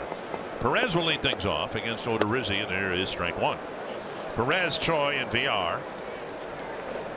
Odorizzi's pitched well again here. Hasn't been given any run support again here today. No Brewer runner has reached second base. Foul back, 2 strikes. 2 starts ago when Odorizzi worked that game in St. Louis, of course he grew up in that area. He gave up a run in the first inning, then shut the door for the next 4 shutout innings, and then against Seattle last Monday, 6 shutout innings. He got 4 so far. Like California Masters, that's 14 consecutive shutout innings so far. Very nice. Your math skills, you take a couple weeks off and those math skills sharpen right up. They sharpen up, yes. 1-2. So he's doing his job, and I think the whole staff, all in all, is doing their job of keeping the club in the game, giving them an opportunity to score some multi-runs to maybe get ahead. So far, no good for Odorizzi. I don't know what makes that pitch so irresistible. They've seen the video, they've seen him before, and you're up there with 2 strikes, and he throws it a foot out of the strike zone, and a lot of guys, a lot of good hitters still swing at it. Well, Justin, you mentioned before, you see the whole ball as a hitter right here. You think you can catch up to it. You know, pitchers, we were taught to throw down because you don't see that whole baseball on that downward plane. But right there, hitters do like to see the whole ball. Just, you know, right there, Perez kind of went out of his swing zone to throw it. He swung at a pitch a foot high. Well, I think it's closer to your eyes too. It's right. You see it a little bit better. And the thing that he has is he's got that curveball, that big curveball that you need to start basically where he swung at that fastball. For that curveball to be in the zone, it has to start where that fastball was, and then you get those chases. When you're able to do that as a pitcher, most guys either work east to west, you know, one side of the plate to the other, or north south, and he's a guy who's effective pitching north south. He pitches in the top part of the strike zone with his fastball to get the chases on the balls in the dirt with his breaking ball, and chases on the high fastball. So he's aware of what his strengths are. He's aware of hitter's tendency in this uppercut swing and everything else. So it's an even more effective pitch for him now, with guys trying to hit the ball in the air, trying to lift and swinging below the ball. And he's really looks like he's in command, and he knows what he's doing on the mound. I know myself, I was known for my curveball. Well, if I didn't throw that high fastball, they'd lay off that curveball. You know, because it starts on the same plane because it broke so big. And that's basically what you're saying. You know, he's a fly ball pitcher. He's had what, 6 fly ball outs so far, 6 strikeouts, not a ground ball out yet in the ball game for the Brewers. 2-2 to Choi.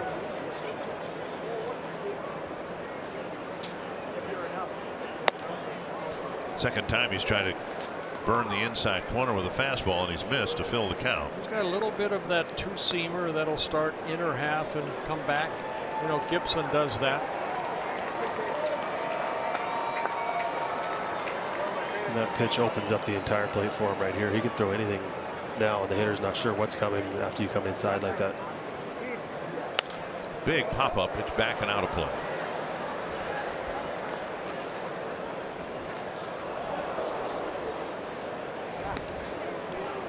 Strikeout of Perez. And the spin rate 23.39. Now to put that in context, do you know? I don't. What is the average spin rate? I believe it's 22.50. So that's above major league average of all the guys that have thrown. I don't know what the qualifier is, but there was some 350 pitchers, so that's above average. And what it means is the ball appears to accelerate once it gets close to the plate. Missed again, and he ended up walking it. First walk issued by Odorizzi, and that'll bring up VR. Twins fans, if you can't catch the games on TV, stream them live on your mobile device with Fox Sports Go, presented by T-Mobile.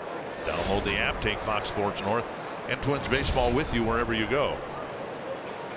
The batter is VR. He had a warning track fly ball to the left field corner, and Eddie Rosario rather acrobatically made the catch.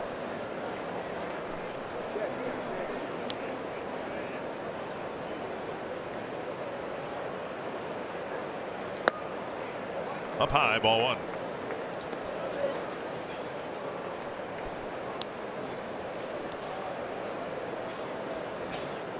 Brewers have been held to 2 hits. And now the 1 walk.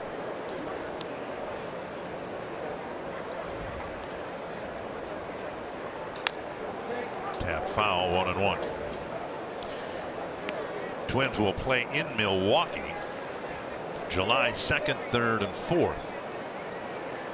It is a Monday night, a Tuesday afternoon, and a Wednesday afternoon at the end of the curious road trip that will see us spend 1 week in Chicago. And no flights. A 3-city road trip with no plane trips in between. That's right. We'll be taking the bus up to Milwaukee. Yep.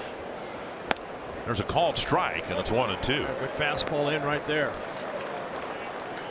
So we will leave for that road trip on June 25th, and I will get my cholesterol checked that day, and then just not get a check for a while. I would suggest, since I'm not on that trip, that you guys bus down to Chicago, and then bus, you know, over to Milwaukee, and then bus back. 1-2. Or take the train like they used to. Swing and a miss. Pick off to first. Save. A low throw. Morrison did a nice job scooping up the low throw from Garver, but a nearly strike him out, throw him out of a different variety. Well, 7th strikeout for Odorizzi. Goes good fastball. He found a little extra on this one right here. And they are swinging through it. And then you pick off attempt. Nice little throw, and Chu just got his right hand back on the bag. Tyler Saladino was picked off of first by the pitcher after his single leading off the third. And even though Garver didn't pick him off there, the advanced scout and the scouts of other teams are looking at it going, okay, he will throw to the bases. Base runners, be aware. It might force them to shorten up their lead a half a step, or their secondary lead isn't as big. So even if you don't get something out, you can have an impact in this game the rest of the way and in series going ahead, because Jason Castro's lost for the year, unfortunately, behind the plate, and Garver's going to be doing a lot of catching.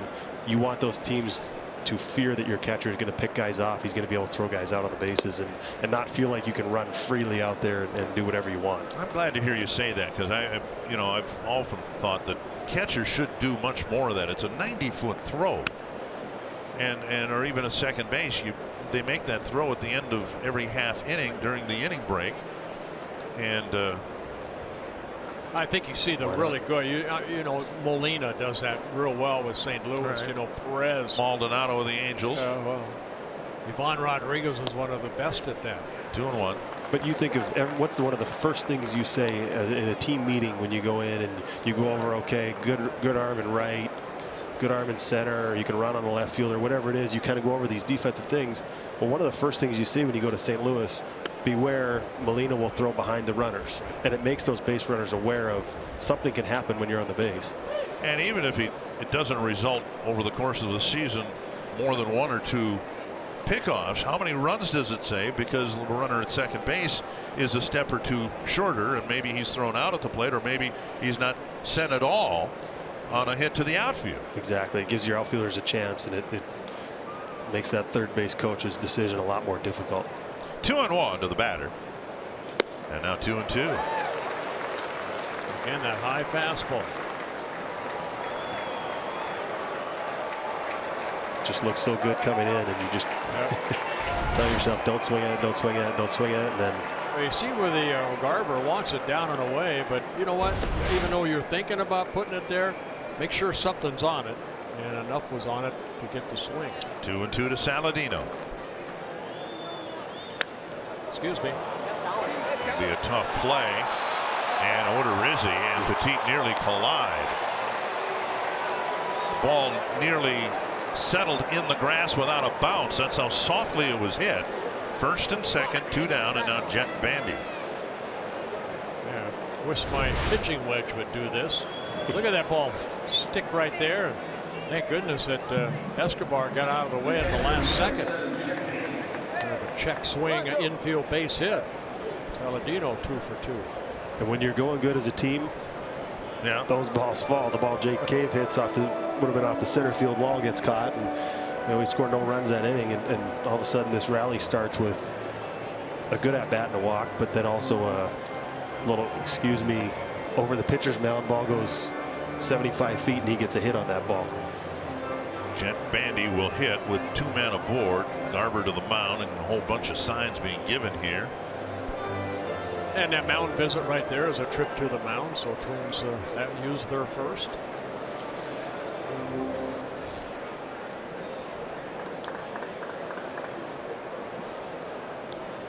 Bandy in his first at bat. Remember, he swung at those high fastballs, struck out in the third inning. Breaking ball on the outside corner. We haven't seen Odorizzi throw that breaking ball very often. He's relied on the changeup and the split a lot. Yeah, it's almost the reverse of what you saw from Guerra in the last inning. He changed gears, he tuned it up, and we saw his fastest, hardest fastballs he's thrown all day. Odorizzi goes in the opposite direction and starts going softer because he set him up with those fastballs. Backhanded by Garver, 1-1. Yeah, first one the curveball, that more the slider, cutter. It's the first time the Brewers have had a runner as far as second base. Dozier playing behind the runner, Choi.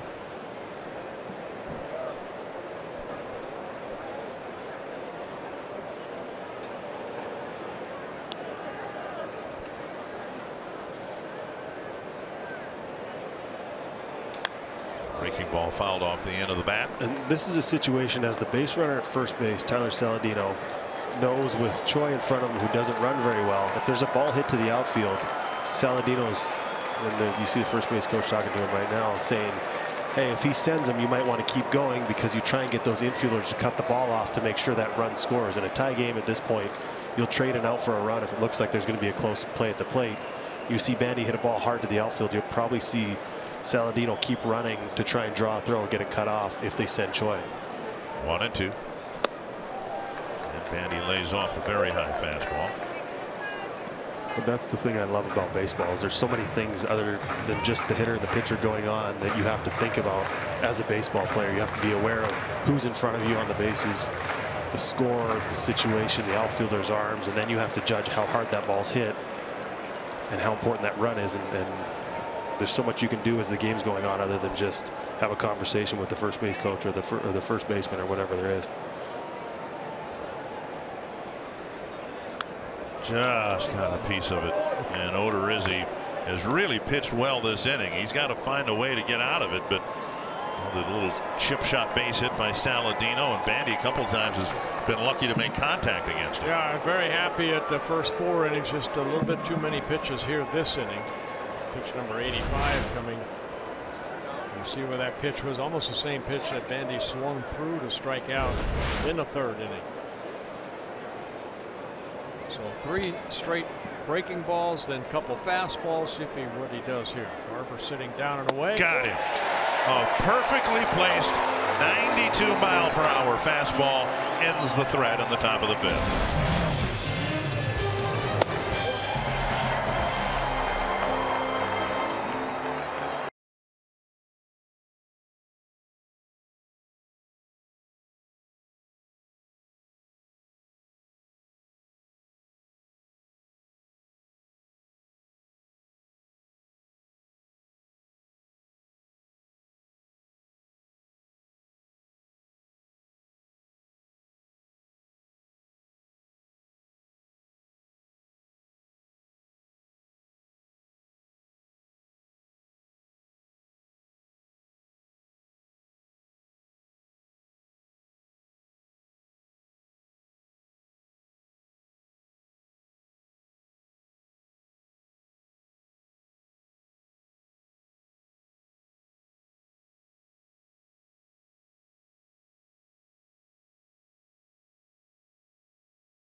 Save big money on all your home improvement needs at Menards.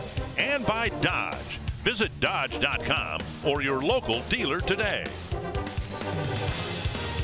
Scoreless going to the bottom of the 5th, and Byron Buxton will lead off the 5th. He led off the 3rd inning, had a long at bat, but was called out on strikes. It's a gorgeous day, and the Twins hoping to break out on top here in the 5th. Buxton uncoils. Looks like he was sitting on a breaking ball. He just didn't hit it. Swing and a miss, 1 strike.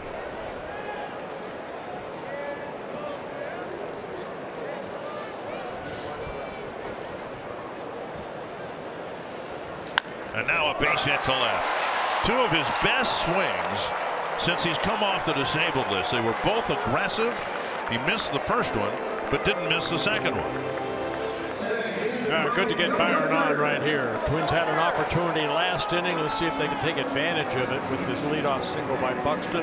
Twins get their 4th hit. And Trev Shaw respecting Buxton's speed, playing in on the grass, in on the cut, very close to the plate. He had no chance to even move for that ball. Obviously, it was closer to the shortstop. But if the third baseman's playing all the way back and he doesn't have any respect for the speed, a guy like Nolan Arenado or someone can maybe cut across and have a chance at that ball. Now here's the situation we talked about in the third inning. If Buxton had reached, he has reached here in the fifth, and now Dozier, who's a very good fastball hitter, might see more of them because of Buxton's speed at first.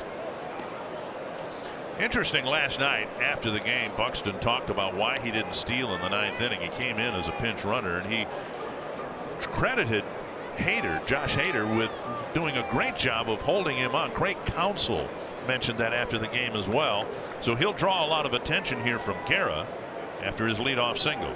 Yeah, there's been 3 stolen bases against Guerra in 4 attempts with him on the mound this year.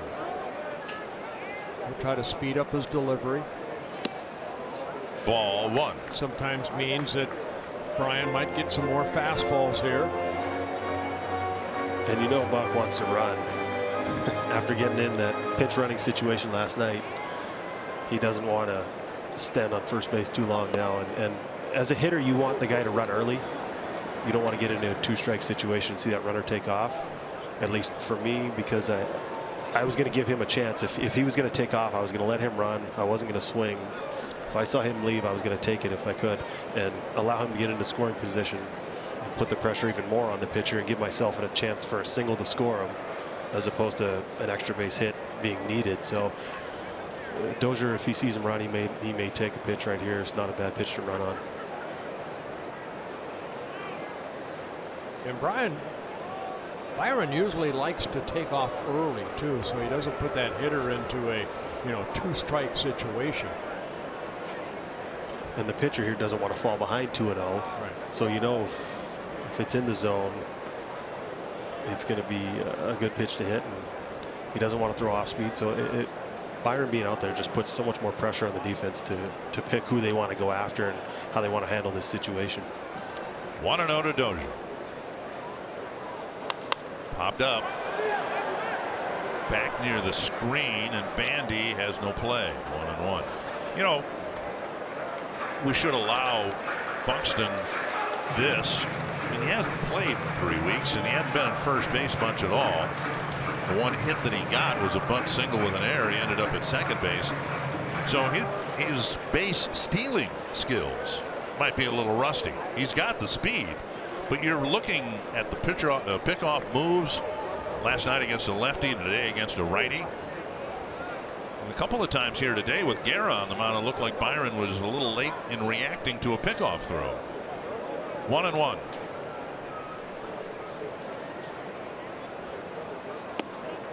Two and one. And just like how hitters prepare by watching video of the pitcher and how they're going to be pitched, base stealers need to prepare the same way of looking at the guy's pickoff move, looking at the counts he likes to throw in, looking at how fast he is to home. I mean, there's so much you do as a base runner also. And Charlie Blackmon in Colorado was one of the best I've ever seen do that. He stole 40 bases and he hit 30+ homers last year. He stole 40 bases in the past, but I've never seen anyone work that hard on base stealing to prepare to be able to take bases. Tapper foul. I'm glad you brought that up. We know Byron is fast, might be the fastest guy in the league, but there are nuances and subtleties that are involved in stealing bases. Paul Molitor was not the fastest guy in the league, but he was an extraordinary base stealer because he looked for things and he tried to take advantage of those nuances and subtleties. And this is something you can watch from the dugout. You can see if he's doing anything, if he comes set differently when he throws over, if his footwork is different when he throws over. Some guys set their feet wider when they're going home. Some set their feet wider if they're going to pick off to first, whatever it is. And you can watch that on the video, and then there's one thing to see it on video, but there's another thing to see it with your eyes in person. And that's part of paying attention to the game when you're on the bench. And Jeff Smith's over there. He's got the first base coach always has the times when he is to home and when he likes to throw over, and you'll see him go over and give Byron some information in between pitches. But you have to prepare for everything in this game, and the more information you have and you figure out how to use it, you have advantage. Yeah, Guerra right there kind of quick pitched him right there. So yeah, as a pitcher too, what you try to do is hold it a little bit longer or quick pitch. like he did his last pitch. Prior to this, he was holding it for maybe a second or two right there, only a split second. Pretty good bet Buxton's going here on 3-2. Kepler on deck. Pretty good bet it'll be a fastball to Dozier right here also. Need a gapper. Something in the gap somewhere. Buxton goes. It's a breaking ball. And Buxton steals second and will go to third. Rounding third, he'll be held there. So it was not a fastball. It was a breaking ball, and on a check swing, Dozier struck out. But the bottom line is Buxton's now standing at third base. And that's the result of picking who you want to go after. I think counsel's coming up saying that Dozier interfere with the throw to second base by Bandy. That is not a reviewable play. No. Well, the strikeout of Dozier, but watch Brian's. Oh, he didn't get it anyway. If anything, Bandy's throwing motion pulled him into the batter's box. That'll be a stolen base, a fifth of the year for Byron Buxton, and the error by Bandy, allowing Buxton to go from second to third. And that's what happens when you don't. See, the catcher has a lot of control there. I didn't see if he shook or not to get to that pitch.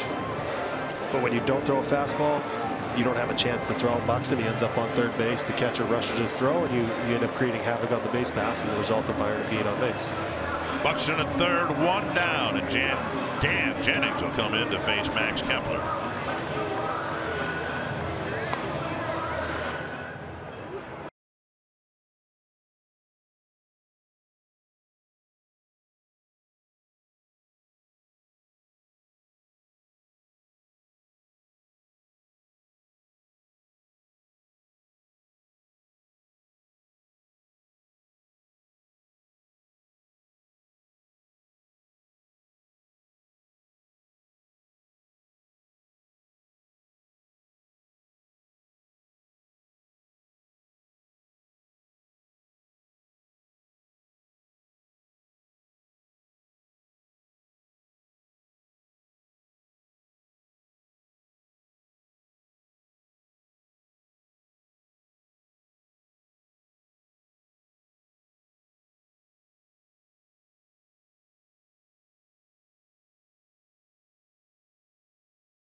Garrett had some issues to deal with pretty much throughout, particularly in the fourth inning, and rather than see him wilt in the fifth with the game on the line, Great Counsel makes a pitching change. He'll bring in Jennings to face Kepler.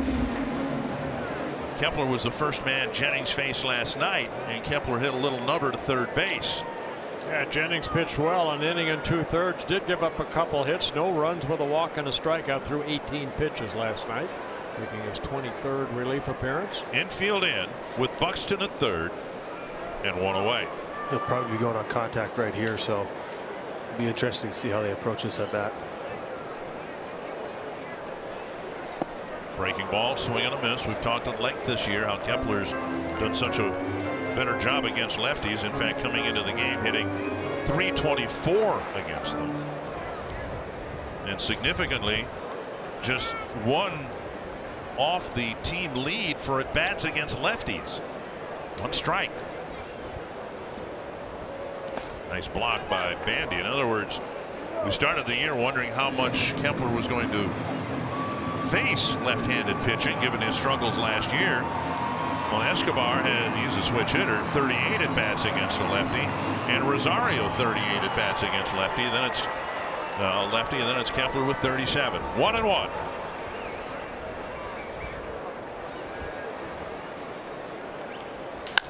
Sharp ground ball into center field, and another hit against a lefty, and this one drives in Buxton from third base. Jennings has a good slider. He goes with a fastball right there, and Kepler driving in the run. So Twins take a 1-0 lead thanks to Max Kepler's 19th run batted in. It's a good job being able to put the ball in play right there off a tough lefty. Got him to chase that slider. He didn't get off the fastball. Right back up the middle with the infield in, of course, cuts down their range. And the ball finds its way into center field, and Buxton can trot home. In all of last year, Max Kepler had 19 hits against left-handed pitching. That was his 13th hit already this year. Here is Rosario.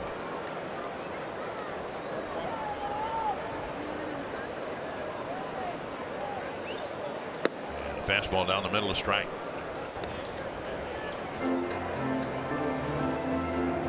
In a nutshell, what we've seen here in the 5th inning is the importance when that man, Byron Buxton, gets on base.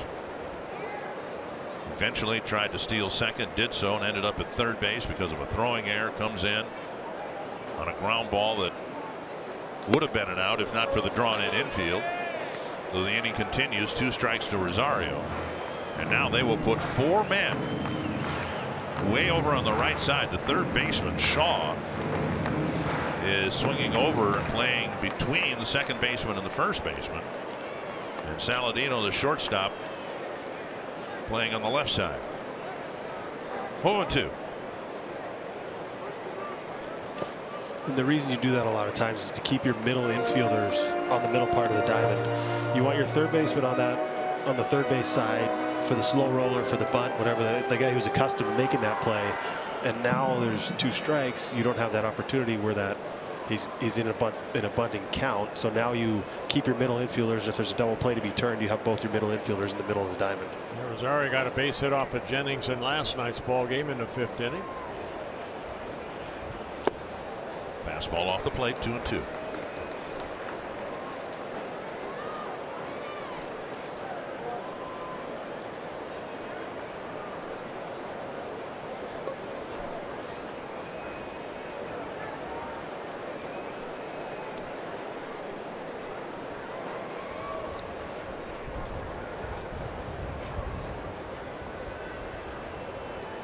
Checked his swing, and it's 3-2. Switch hitter Escobar on deck.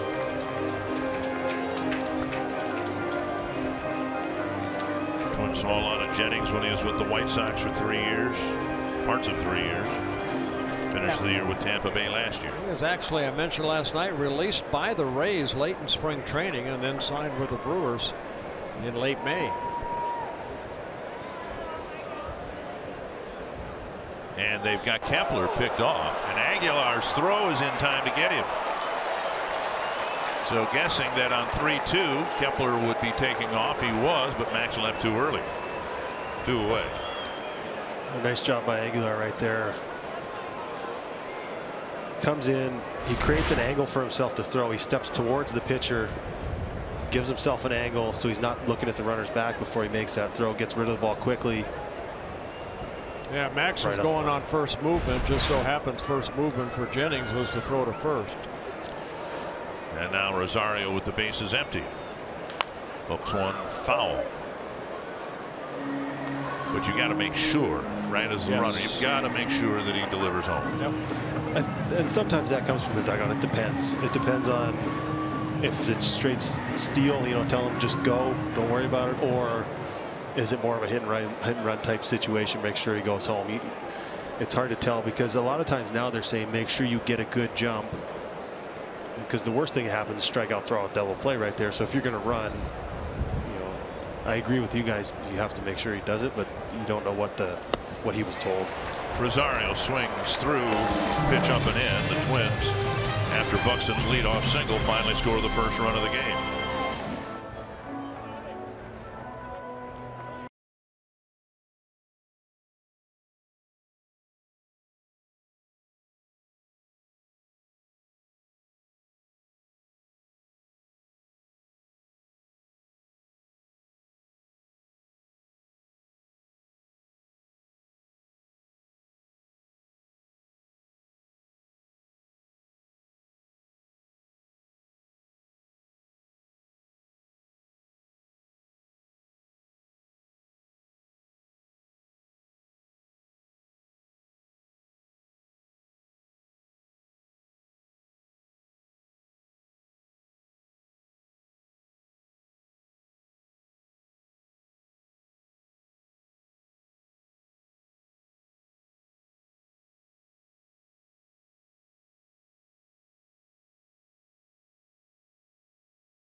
No matter where you serve or when you served, we stand ready to serve all military families. Well, nice daily double combination there. Buxton singled, stole second, ended up at third. Kepler got the RBI single, and that's why it's 1-0 Twins. Yeah, Jake Odorizzi, there's your runs. Hold them. Or run. I'm sure he's happy just to have one on the board. It's been a while since they've scored for him. Jake right now at 85 pitches, so hopefully a clean inning. It might be his last, but 5 shutout innings so far. Top of the order, leadoff batter is the most important one of the game right here. And the infamous third time through the batting order. It's become more of an issue in baseball, more of a concern for pitching coaches and managers. 1 strike to Kane. So Justin, as a hitter, because I think I know how Bert feels about it, but as a hitter, did you find a built-in advantage when you saw a pitcher for the third time in a game? For sure. I did. Swinging a foul, and Kane tried to tie it up. But it depends on how the guy's. I mean, he hasn't given up a run, and it's the top of the 6th. I mean, sometimes the eye test needs to tell you too. I mean, if the guy's given up 4 runs and it's his 3rd time through the order, yeah, more than likely the numbers aren't going to be very good the 3rd time you see him. But you know, a guy's throwing the ball as well as he has today. I wouldn't just panic because it's the 3rd time through the order. Popped up down the line, and it'll reach the seats. Yeah, I think you have to look at the individual, how he's pitching, all that, like you mentioned. I always thought that if I struck out a guy 3 times in a row in a game, I hated to face him the 4th time because I know he was on a mission to get me. And probably going to swing early. Yes. But the sense I get is Odorizzi is a pitcher. I told him a couple of times already this year, I really enjoy watching him pitch. Kane strikes out, and he one time asked me why, and I couldn't properly explain it, but you get the sense that he's pitching out there. He's changing speeds, moving the ball in and out, and that's fun to watch. Yeah, I mean, he did it with the Rays. He did it, you know, with Kansas City when he first came up. He's been blessed that way. Brad Radke was blessed that way. He knew how to pitch. He learned how to pitch. And the strikeout right there, Kane, number 9. That's a season high for Odorizzi. He had 8 strikeouts earlier in this month against 8 against the Chicago White Sox. And now Yelich takes outside ball 1. I spent some time in the boat this past week with a guy who was a teammate of yours, Bert, who won 20 games for the Twins, Dave Golds. And we had a lot of time to talk because the fish weren't biting, but that's a separate matter. 1-0. Hit foul. And I asked him, I said, and we were talking about pitchers in at max effort from the first inning on. You know, everybody's throwing as hard as they can. I said, did you do that? He says he didn't think he ever in his career, and he had a good career, he didn't think he ever threw the ball as hard as he could.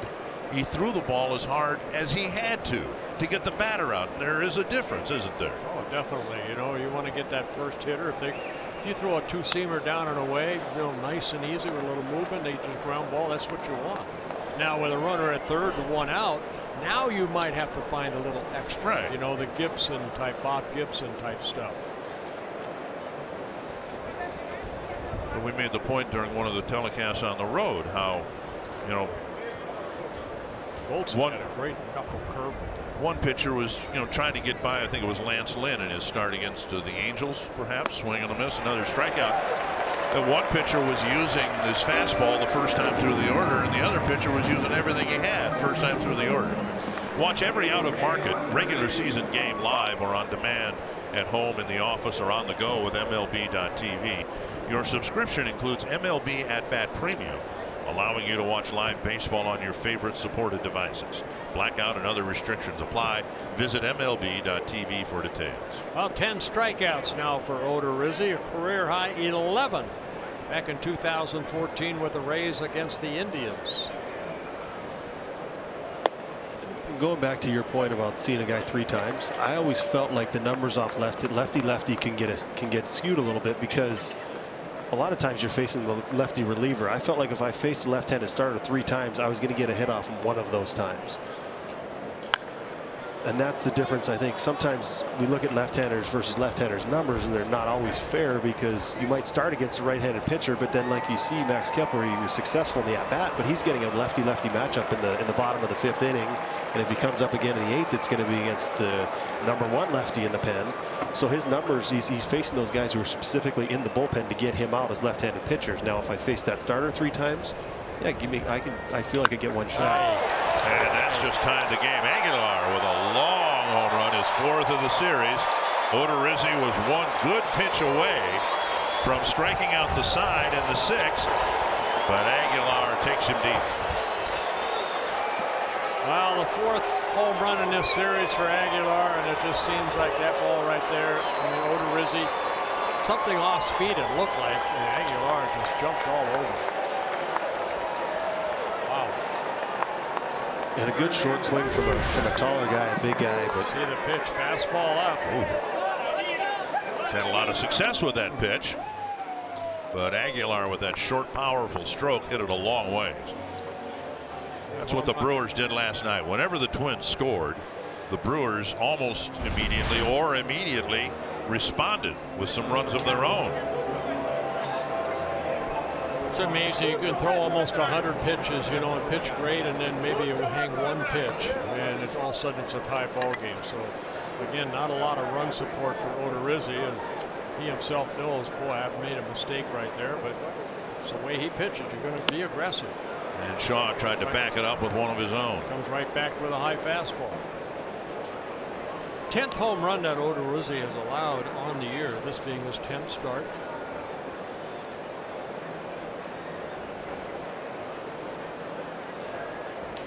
High, laid off, 1-1. I think that's got to be the hardest thing about being a pitcher is you're not allowed to, you know, any mistake you make is amplified, and you make 1 mistake in a 1-run ball game and it's a tie game, and he feels completely different about how he's pitched this ball game, even though he's pitched fantastically, 10 strikeouts, and he's done everything right except for 1 mistake, 1 pitch.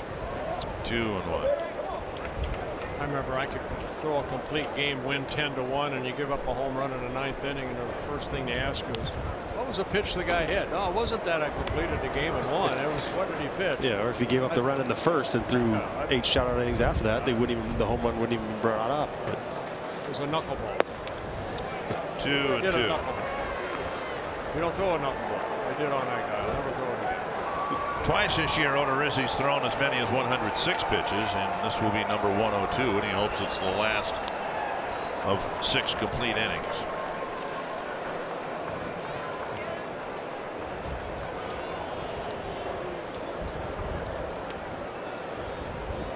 Two and two. Foul back. I'll say it again. He came into this inning with 15 consecutive shutout innings, and then he gave up that home run. So he has been pitching great baseball.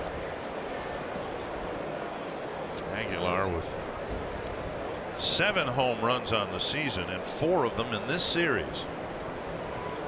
it's amazing what opportunity does, and a guy gets an opportunity, takes advantage of it. Another 2-2. He's the making of a Jose Bautista. Bautista used to come in here and just rake. Bautista got released today by the Braves after being with them for a few weeks. Full count to Travis Shaw. The year Bautista hit 52 or whatever it was, the only opposite field home run he hit was in this ballpark. Is that right? Yeah. That's how comfortable he was hitting here. Full count to Shaw in a tie game. And there is a walk, and we'll see if the Twins make a move here. Perez is the batter. I hope they don't right here. Garvin Olson's coming out, so I don't think it'll be a... Let them finish the inning. Maybe the Twins can score a couple of runs in the bottom of the inning, get them a win.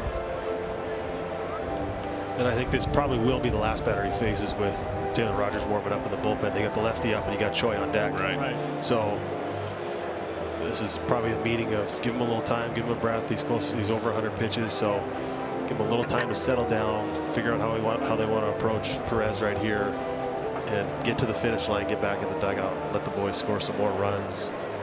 and give him a chance. A guy who deserves to get a win, give him a chance to get that win. Well, I'm not a firm believer in the 100 pitch count for everybody. You can't throw every pitcher underneath that hat. And Odorizzi, who's a pitcher, you know, that velocity is still there, 93, 94. He knows how to pitch. He changes speed. So he's a guy like, to me, like Justin Verlander. They can go 115, 120.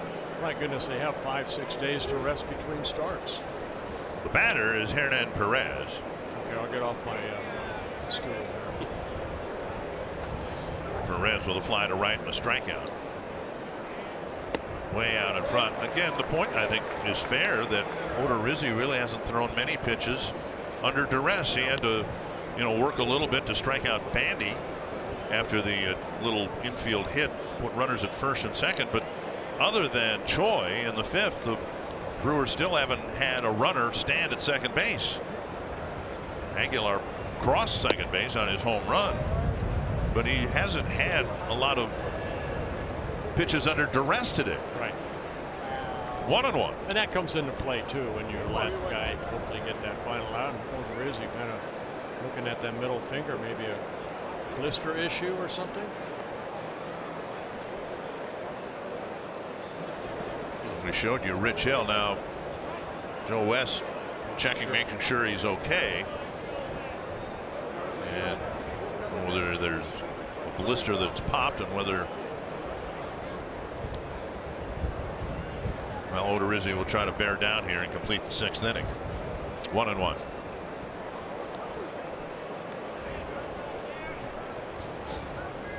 Off the end of the bat, 1-2, and again he looks at the finger. And as long as he does that, there will be some concern.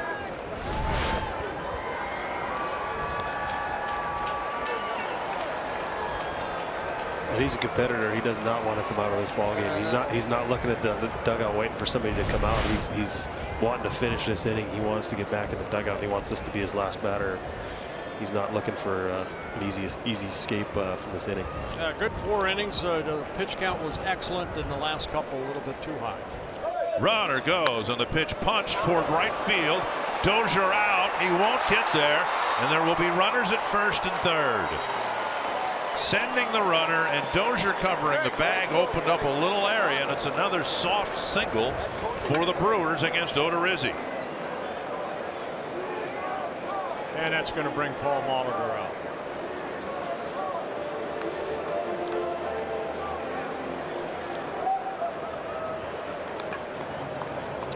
Take a look at it. Remember the hit by Saladino was just a little chip shot that never got to the infield dirt. This wasn't hit much farther.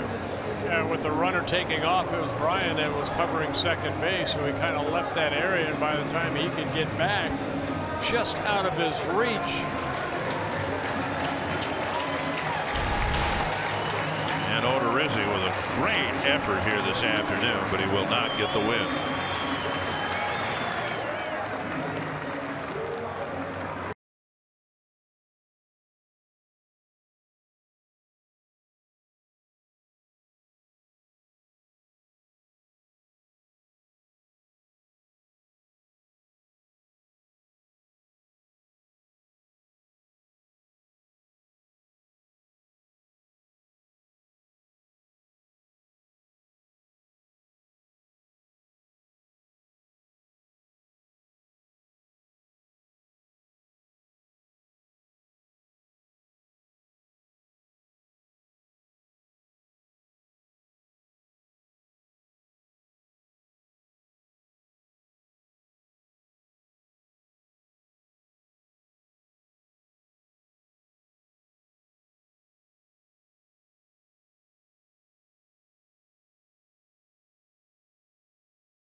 inning. Well, 10 strikeouts for Odorizzi, a season high for him. Threw 108 pitches, also a season high in a ball game. But yeah, he pitched a great ball game. Made a mistake to Aguilar that hit the home run. A little chip shot into right field, chases him in the ball game. Now brings on Taylor Rogers. Taylor did a good job last night in relief of Romero. He did give up a base hit to Shaw, the first batter he faced, but then pitched well after that. And he'll face Domingo Santana, pinch hitting for Ji-Man Choi. First and third, 2 down. Strike on the outside corner. Good fastball at 92. And something these Brewers are a little more accustomed to, with pinch hitting, being in the National League, and with the pitcher hitting and getting ready to pinch hit in the 6th inning. It's not something you see too often in the American League, but these National League guys know after about the 4th inning you need to be loose and be ready for any type of situation like this. Yeah, Santana 1 for 3 as a pinch hitter, and with their bullpen, you know, if they can get a lead right here, their bullpen's pretty solid. So that's what I think Greg Counsell's thinking right here. Pinch hit, base hit, get a 1-run lead and turn it over to the guys that are very good out in their bullpen. Look where Villar is. He's almost directly behind home plate, with Rogers delivering an 0-2 pitch to Domingo Santana. He's nowhere near the on-deck circle. Pitch is up. Remember last year, Adrian Beltre of the Rangers was in a similar spot, and the umpire said, well, we need you on the on-deck circle, so he went over to the on-deck circle and moved it. And got ejected. I was going to say, he got thrown out after that, right? Yeah. And I believe Joe West was the home plate umpire. I was going to say, if I remember right, that Joe West was involved in that, which doesn't surprise me. Well, Villar should not be where he is. There's, I would think, an advantage, isn't there, for a hitter if you're standing directly behind home plate and you're watching the new pitcher. Yeah, the goal is to pick up the release point of that pitcher, so he's trying to get as good as angle as he can. But I don't know, if we were in the dugout there, I think we'd be yelling at him. I don't think anybody's noticed it yet. Otherwise, they'd probably get Joe's attention to get him out of there. 1-2.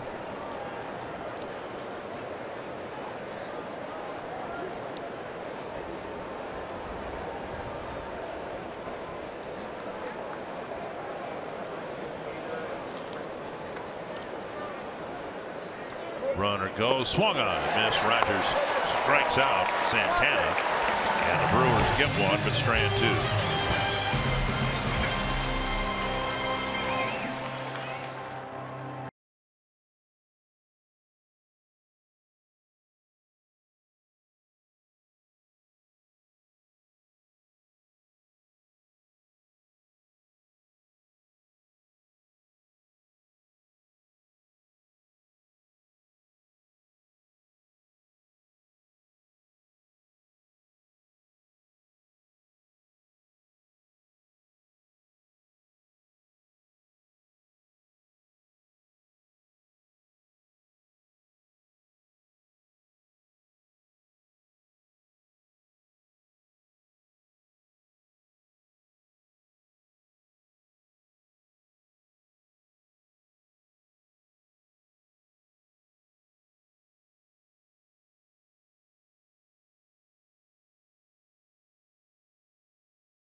Chevrolet, the #1 selling brand in the Twin Cities. By Grant Casino, the best stories start here.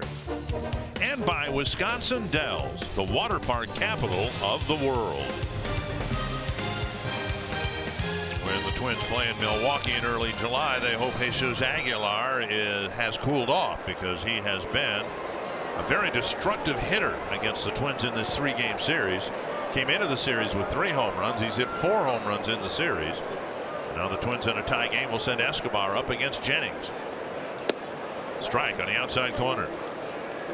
And he's getting all these at-bats, the result of Eric Thames and Ryan Braun being on the DL. He's getting an opportunity to play. Maybe wouldn't get him, you know, all these at-bats, but he's getting them day after day, and he's found a rhythm and has found his swing. Swing and a miss 0-2. Well, we talked about the bullpen of the Brewers. One reason they are a game and a half in first place over the Pirates is because of their bullpen. Have been outstanding. Combined 12-5, ERA at 2.58.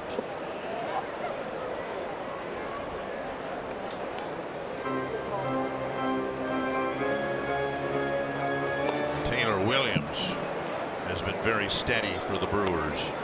14 1/3 innings, 22 strikeouts. Chopper to short. High hop up for Saladino, and he throws Escobar out, 1 away. With the Minnesota Lottery, every day is game day. Today's Minnesota Lottery Winner's Circle features Carol, who won $100 in scratch tickets. Carol and her family visited spring training and were rained out after 3 innings, but the Twins scored 10 runs. Best 3 innings ever. Are you up for fun? Say I'm in.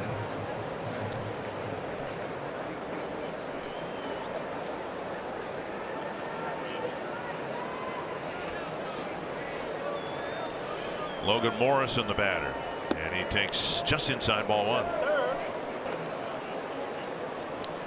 Morrison with a strikeout and a walk. These lefty relievers, I always like to try and pick one pitch. You knew he's either going to throw you a fastball or a slider, and give yourself 3 chances to hit that pitch.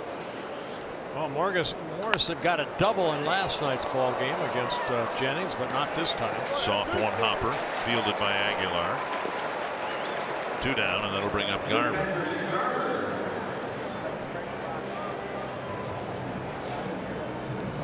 Garver with a single and a line out to left. He's had a couple of good at bats with some good swings attached to them.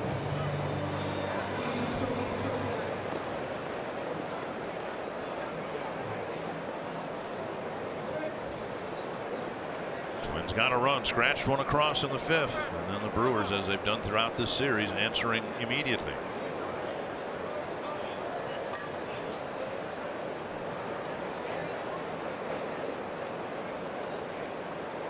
Down the middle, a strike.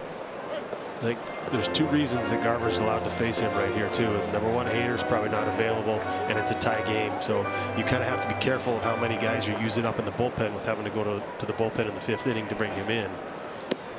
It kind of changes the way you have to manage the ball game, and you have a favorable matchup for the Twins right here. Right-handed hitter, left-handed pitcher.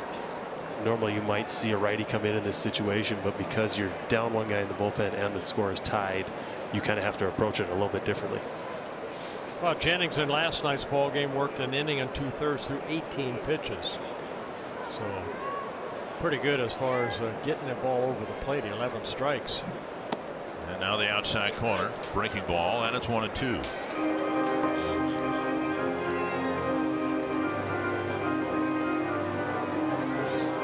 All right, Presley warmed up. Looks like he'll get the next call to the Twins bullpen. 1-2. And Garver strikes out, and Jennings has a 1-2-3 6th inning. We're tied at 1.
starters pitched well first 4 innings for Odorizzi. Very good. Twins finally put on the board in their first run in the bottom of the 5th.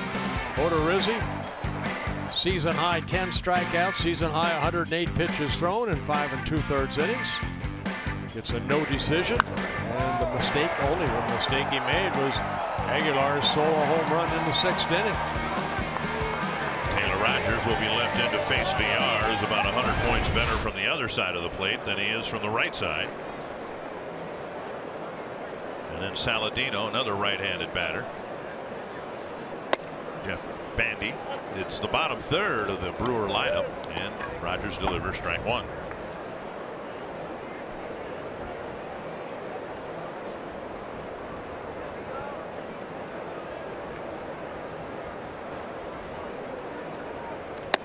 Middle of strike, and it's 0-2. Well, it's almost the same situation as last night's ball game. You know, Taylor Rogers left in to face Villar, and then he was able to strike him out, and then Ryan Presley came in, who's warming up now and looks like he's ready.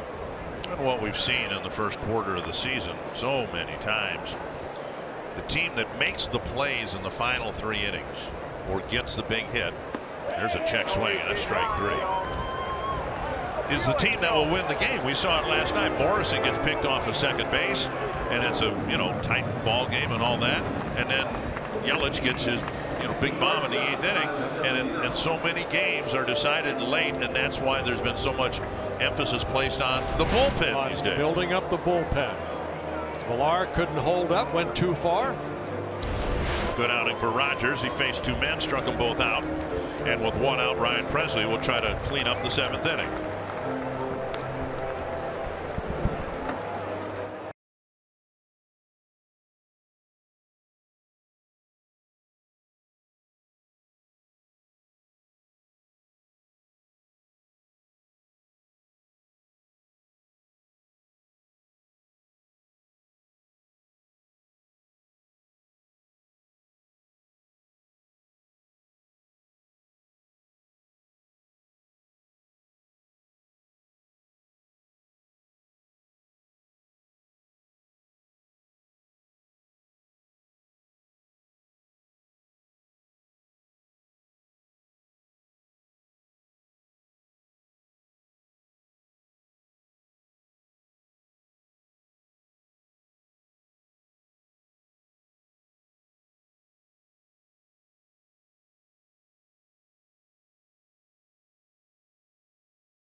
Got the first out in the 7th inning and then turned it over to Ryan Presley.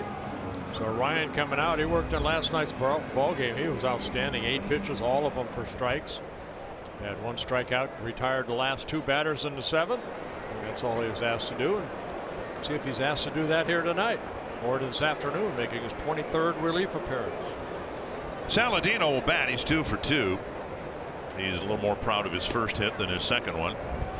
Oh, he'll talk about the second one more than he did the first.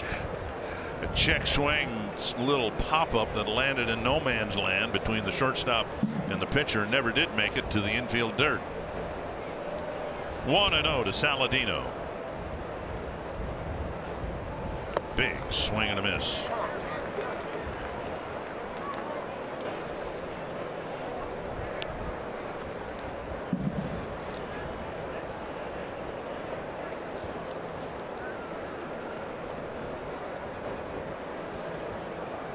Saladino's gone back and forth between Colorado Springs and Milwaukee. That's hit to center. Buxton's back, making the catch on number 2. When you combine the most provocative man in sports with the most interesting man in sports, you get opinion that cuts through the hype. Catch Speak for Yourself with Colin Cowherd and Jason Whitlock, weekdays at 4 p.m. Central, only on FS1.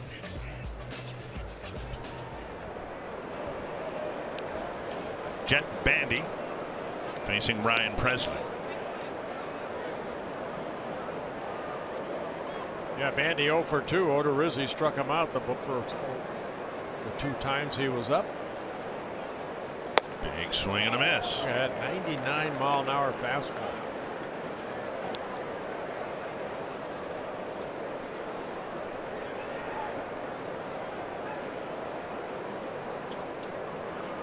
Oh and 1.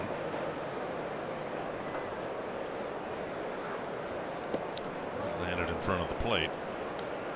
1 and 1.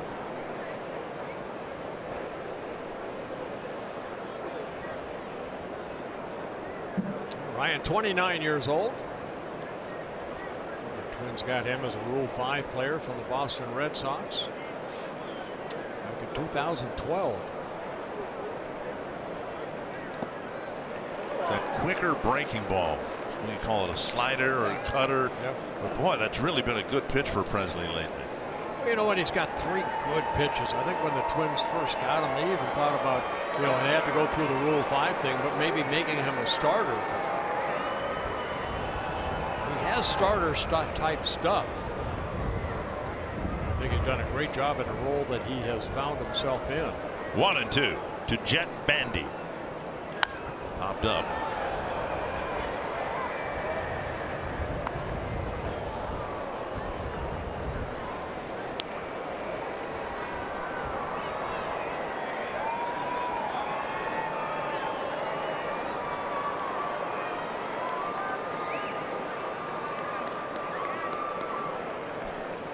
One and 2 to the number 9 batter.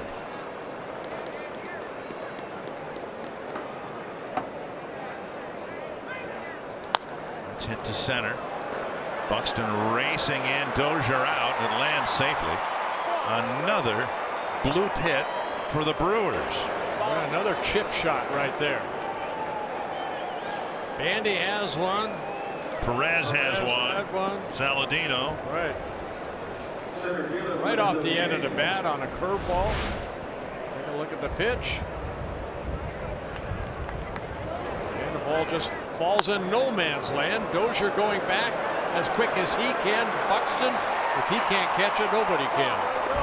Replay brought to you by Carrier, and now Lorenzo Cain 0 for 3 with 2 strikeouts.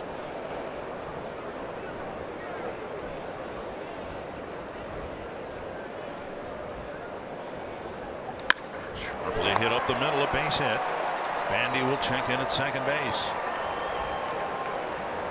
And that will get Yelich to the plate. It was Yelich who delivered the big hit late in the ball game last night.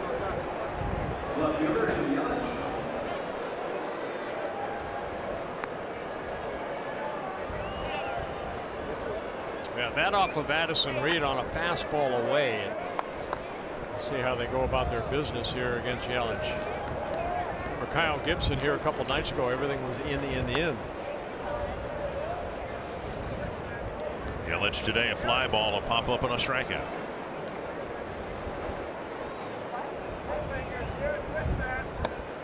Strike one. Breaking ball to get ahead. Jet Bandy has been catching professionally for 8 years. That means he does not run well. He's the lead runner at second base. Swing and a miss. Again, that quicker breaking ball comes out of his hand, and it looks like the fastball, and it just disappears. Well, you talk about spin speed, and Presley has that on that breaking ball. Very tight curveball too. So now ahead in the count. They want to make a mistake here. 0-2. That was the story of the 6th inning. Odorizzi struck out the first 2 batters, and he had Aguilar 0-2. Went upstairs, and Aguilar hit the game-tying home run.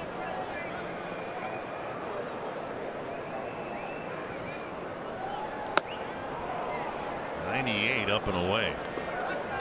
Presley came out of spring training and he admitted he was a little concerned because his fastball was topping out at 93.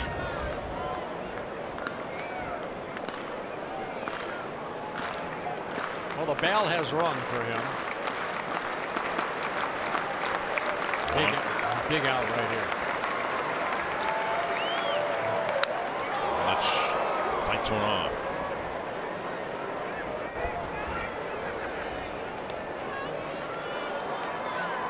We're almost tempted to go back to that slider or cutter down and in again. He did not have a good swing at it the first time around.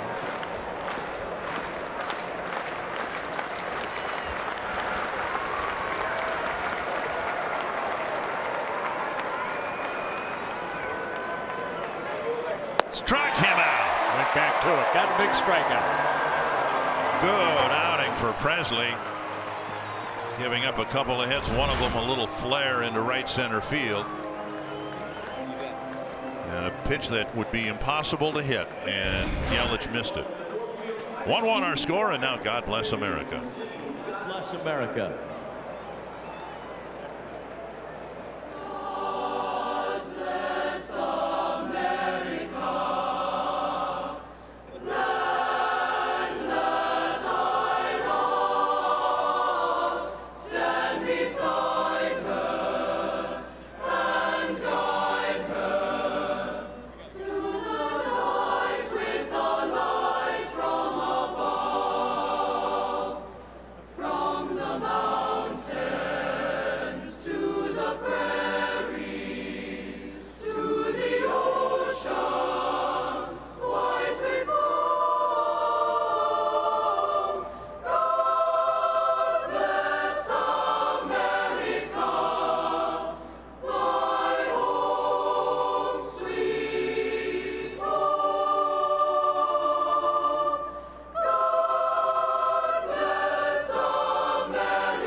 Broadcast presented by authority of the Minnesota Twins. It may not be reproduced or retransmitted in any form, and the accounts and descriptions of this game may not be disseminated without the express written consent of the Minnesota Twins, LLC. Well, Robbie Grossman will hit for Jake Cave with the left-hander Jennings still on the mound. Cave, of course, a left-handed batter, had gone 0 for 2. And Grossman takes low, ball 1. You know, Grossman will, unless he falls behind quickly, work the count. Stands a good chance of getting on base. You know, a year ago at this time he was among the league leaders in on base percentage. Strike taken. Yeah, Robbie 1 for 7 as a pinch hitter, but as a right-handed hitter, hitting .292.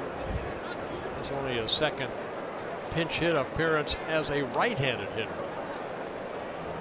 See if we can get him on base. 1-1. Right on the outside corner, a good pitch. So I think that's the way to attack Grossman, who likes to take pitches as much as Joe Mauer does. You got to throw him strikes, get ahead.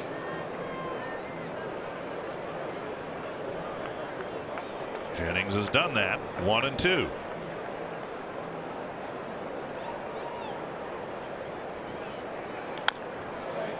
Breaking ball inside a cutter, fouled away. So it'll be Grossman, Petit, and Buxton, bottom third of the Twins lineup in their half of the 7th inning.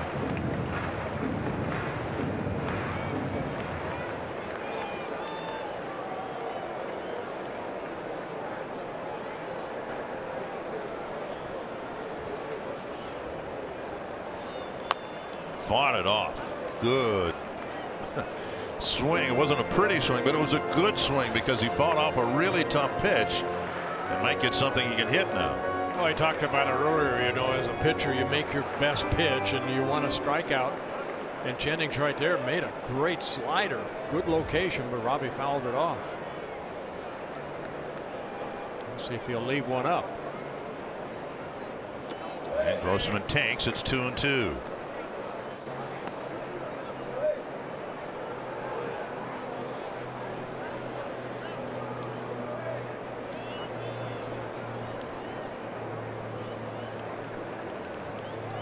Petit on deck.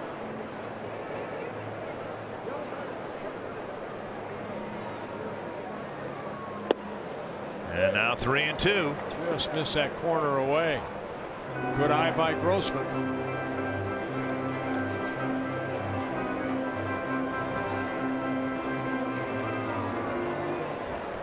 Cave out of the game. 0 for 2. He went down on a check swing and hit a fly ball to center.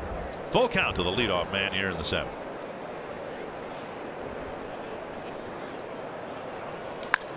Ground ball to short, routine play. And Saladino over to Aguilar, one away. That'll bring up Petit. Partial season ticket packages are now available in the Delta Sky 360 Club. You can become a Twins season ticket holder today. Become part of the Sweet Spot Rewards program. Learn more at twinsbaseball.com or by calling 800-33-TWINS. 6 batters faced, and while Jennings gave up a base hit to Max Kepler to score the first run, he got the next 5 batters.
Last night when the Brewers got the big hit at the end. We'll see if the Twins can get the big hit at the end here this afternoon. I'll be right-handed pitcher Taylor Williams, just a 26-year-old young man that was signed by the Brewers back in 2013 out of Kent State. Made his major league debut as a September call-up last year, making his 14th appearance this year. 22 strikeouts in 14 and a third innings, so another hard-throwing right-hander out of that bullpen. And you saw when he was in the bullpen, the strikeouts in the innings pitched. It's not just one or two guys out of this Milwaukee pen. They've got a lot of great arms out there, and they've been without Corey Knebel for a while, and now he's back. 0 for 2 on the day for Petit. A couple of pop-ups to the second baseman VR.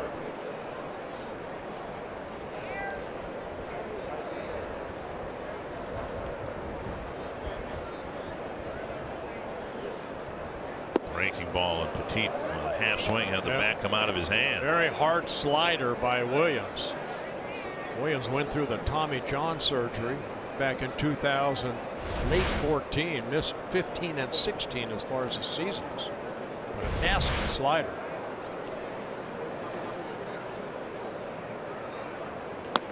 Fastball up at 97. I think I should have had that Tommy John surgery. Maybe my 89-mile-an-hour fastball would have been like 92. 1-2. Yeah, bullpen's done a great job, especially late in the game. And Joe West says that hit the corner, but it looked outside, 1 or 2 away. Well, Williams comes in, picks up a strikeout, second out of the inning. Well, fastball away. Bandy's sitting there, and it wasn't close to being in the rectangle. Here's Buxton. Real quickly, Tommy John, who did Twins games for a couple of years, said before the surgery, he told Dr. Jope, if you could put in a Koufax fastball, that'd be nice. And then Tommy said he should have specified he didn't want Mrs. Koufax's fastball. 1 strike to Buxton. Tommy could pitch. I tell you what, he and Jimmy Cott, to me, Kitty Cott, they should be in the Hall of Fame. Buxton had a couple of really good swings, and the second one got a single in the 5th inning, a sharp one to left. And there's another well-timed swing. I think what we've seen from Byron many times, and tentative swings, not check swings, but almost like he's just trying to make contact. And I think Byron's the type of hitter that needs to still be aggressive at the plate. Easy to say now with the count 0-2. High fly center field, and Kane comes in for out number 3, and we head to the 8th inning tied at 1.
Panta inside Mall of America studio. On this day in Twins history, 48 years ago today, Rod Carew became the first Twin to hit for the cycle in a 10-5 win at Kansas City.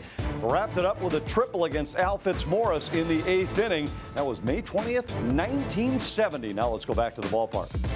I was there. I remember that. No, I wasn't there. I didn't call up till late May, but it was one of the prettiest things as a player to watch Rod Carew hit a triple. He ran like a deer. Surprising that he was the first in the 10th year of Twins baseball, and since then 9 others have done it. You would have thought, you know, Zoilo probably would have done it. He had some power, he had some speed. Addison Reed comes in to pitch to the Brewers in the 8th inning, and he'll face Aguilar and hopefully keep him in the ballpark. And then Shaw and Perez. Yeah, 16 pitches last night. 8 for strikes. Just made that one mistake. You can see the last week for Reed. 5th outing, and all of the outings have been at least 10 pitches long. There's strike 1 to Aguilar. Aguilar tied the game when it looked like Odorizzi was ready to strike out the side in the 6th inning. He struck out Kane, got Yelich on strikes, was 0-2 to Aguilar, and he went upstairs, and Aguilar caught up with one. Fouled back 0-2. Well, take a look at the home run by Aguilar. Just a fastball up. Tell you what, this guy, you better bust him hard in. Show you used to come in. He's ready to swing on every pitch. Big man. 2 strikes to Aguilar. I list him at 6'3", about 250. Poked down the right field line, a long run for Kepler. It's a foul ball and no play with the ball getting into the first row of seats. Yeah, in advance of the series, you hear that, you know, Ryan Braun's been put on the disabled list, and you go, good, Twins got a break. Well, then this guy steps up and hits 4 home runs. Well, I mean, he had 16 last year in 133 ball games. He has power. A lot of home runs in a minor league system, especially with the Indians. He had 140 minor league home runs out of Venezuela. And I don't know how he made contact with that pitch. Reed with the breaking ball, and Aguilar fought it off. It doesn't have a long swing. I think Justin talked about that. Short, compact, very strong swing.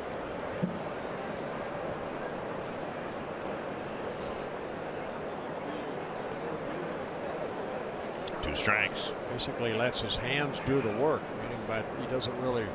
Right there, you see that? There, he missed a pitch.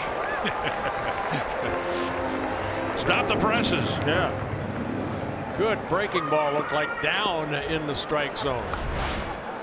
Take a look at the slider. Yep, a little cutter, slider. And Reed gets a strikeout.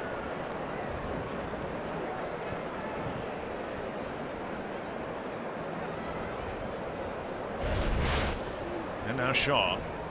2 strikeouts and a walk.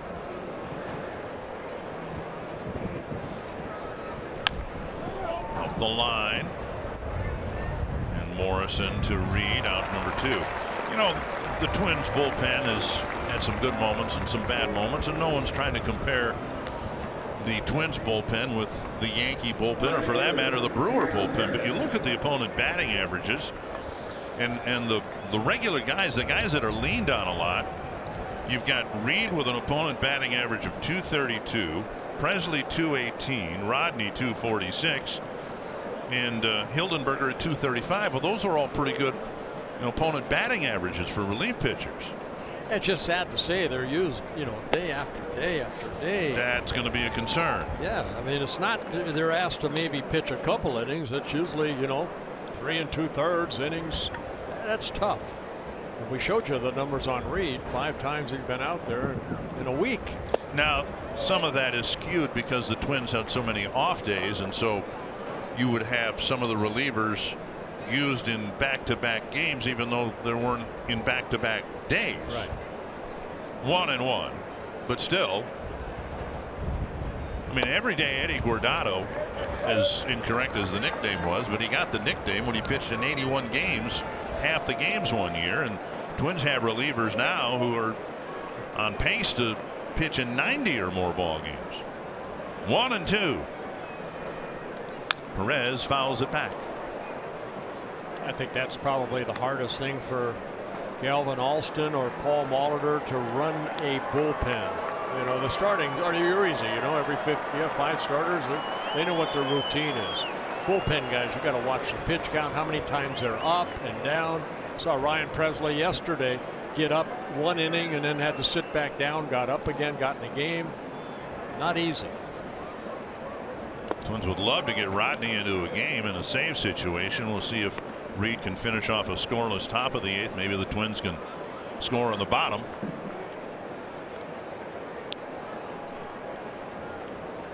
2-2 to Perez.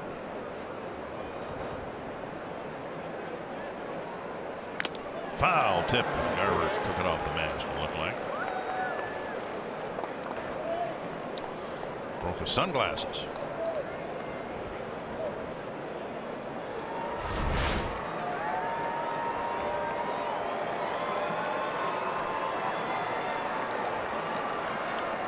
Squarely right in the middle of the mask. Yep. Catchers take a beating. 2-2 to Perez.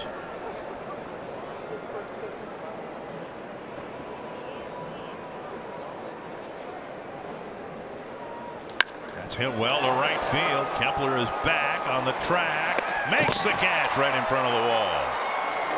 A 1-2-3 quick 8th inning for Addison Reed.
This weekend at Target Field is the CenturyLink Premier Series, and here's a look at what's coming our way after the game on Twins Live, presented by CenturyLink.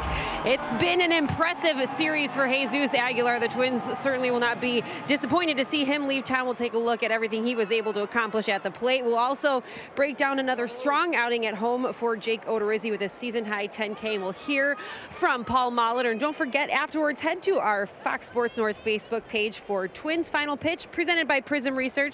You'll get a recap of today's game, and we'll look ahead to the series against Detroit, guys. All right, Twins in need of a win here, need of a big hit here in the 8th inning. Dozier in the box. He's taken strike 1. He's 0 for 3 today. And he averaged down to 230 for Brian. Oh, check swing right in front of Kepler. That's what I'm concerned about. I've mentioned it a couple of times every year for about 12 years, how close the on-deck hitters are to home plate. And in a check swing like that, it's just a matter of time before something really bad happens. Let's hope it never happens. 1-1 to Brian Dozier. Excuse me, the count was 0-2, and now it's 1-2.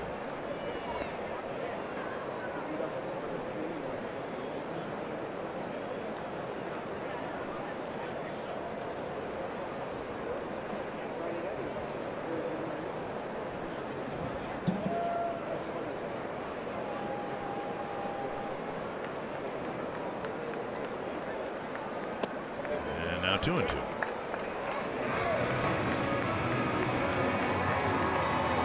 Joe West basically showing it's 2-2. The scoreboard here at 2-1. Yeah. The first pitch was called a strike, and I think the scoreboard here at the ballpark recognized it as a ball. 2-2 the count.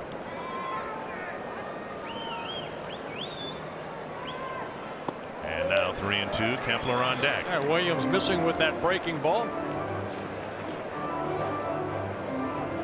He has given up 3 home runs, this being his 14th relief appearance. He's also walked 10 in the 14 1/3 innings.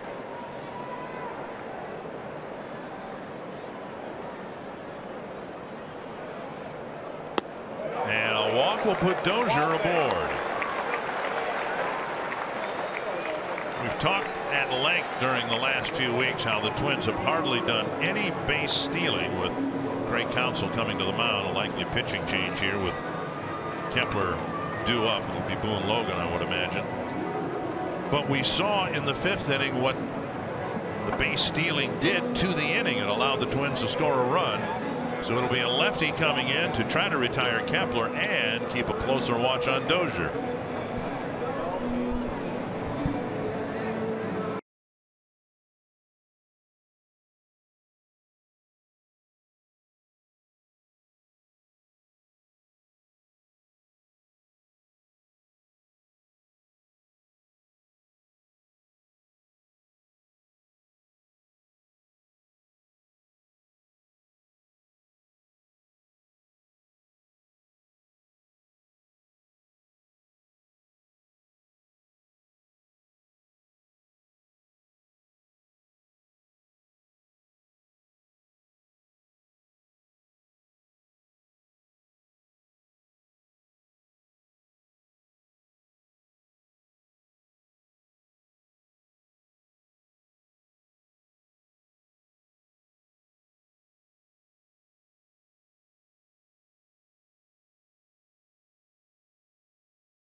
Lottery winner circle features Carol, who won $100 in scratch tickets. Carol and her family visited spring training. They were rained out after 3 innings, as we mentioned before, but the Twins scored 10 runs.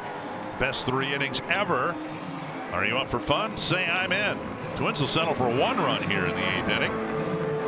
Kepler will hit against Boone Logan with Dozier at first and nobody out. Boone Logan just activated off the disabled list a couple of weeks ago, just making his 5th relief appearance.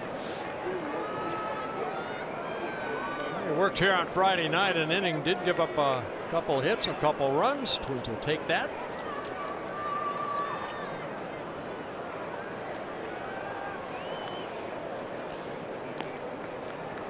And throw over to see whether Kepler for some reason would be bunting. Yeah, it was Boone Logan that Kepler hit the home run against here on Friday night, the 2-run home run in the 8th inning.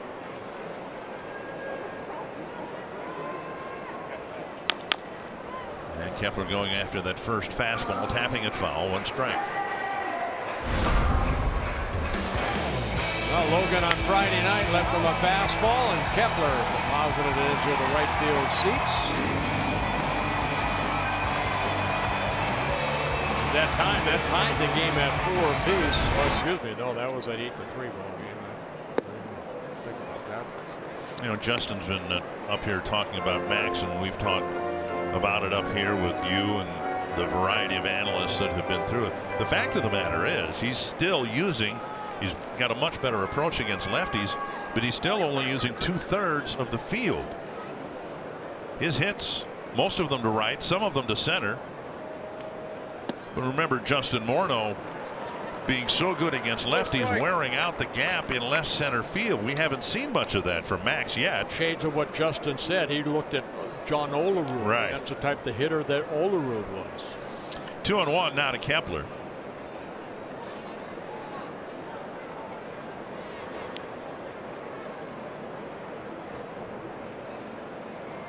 That gets away from the catcher. He can't find it, and Dozier will go to second. It didn't get far, and I'm not sure whether it hit Bandy or Joe West, the umpire. But Bandy had no idea where it was, and Dozier eventually took second. Yeah, Brian didn't really see the ball, because watch the ball where it ends up. You see behind Joe West, Brian doesn't figure he's going to go back to first. All of a sudden he sees the catcher turn around, and Brian scoots to second. Wild pitch will be charged to Boone Logan, allowing Dozier to get in the scoring position. 3-1 to Kepler. And Kepler takes a walk to fill first base, and now Rosario will bat. Couple of walks here in the 8th. Join Fox Sports North as we inspire girls to be healthy and confident at the Alaris Mortgage Girls on the Run Twin Cities Spring 5K. It's coming up Sunday, June 3rd at the Mall of America. To register or volunteer, visit www.gotrtwincities.org/5K. Derek Johnson, a pitching coach, out to talk to his lefty.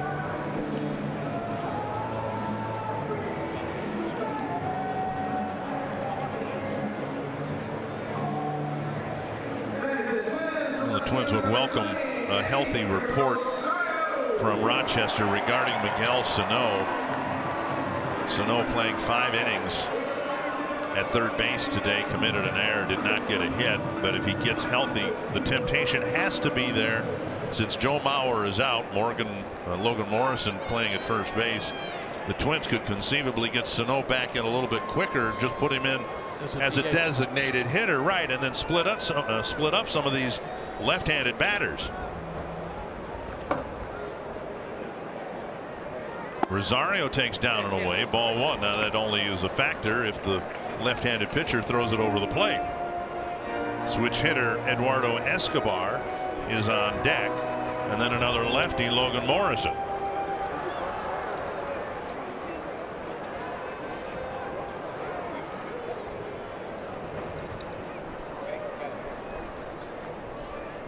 Checked again, 2-0.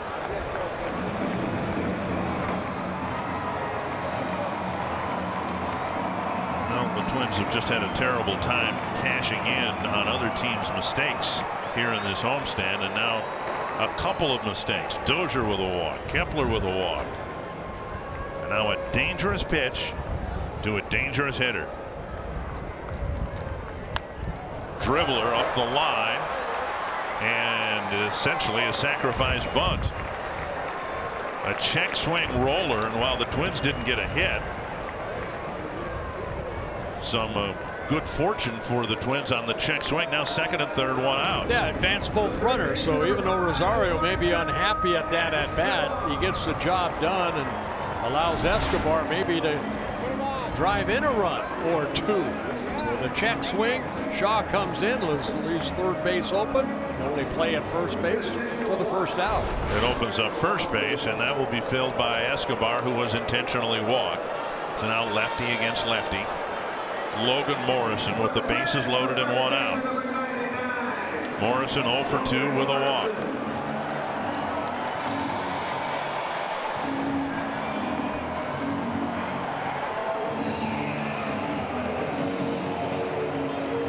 Morrison 6 hits in 31 at bats against left-handed pitching, 3 doubles. He did not face Logan here on Friday night. Boone Logan against Logan Morrison.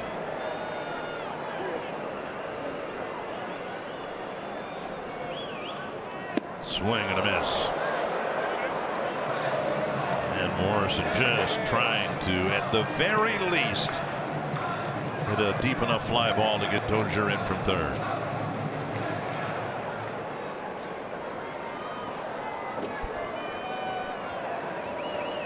And Boone Logan with a fastball slider.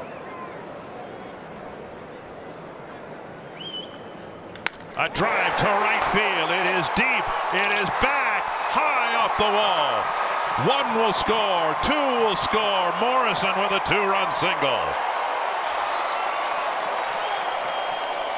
And the left-handed batters having success against the left-handed pitchers. Well, he left a fastball right there. So a good swing by Logan Morrison, driving in a couple runs. Twins take a 3-1 lead, high off the wall. Take a look at the pitch, fastball. Good solid swing by Logan Morrison off of Boone Logan.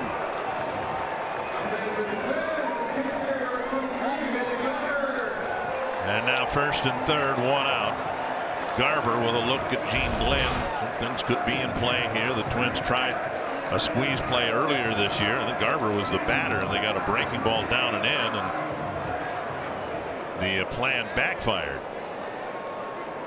Garver has had 2 good at bats, a single in the second, and he lined out to left in the fourth.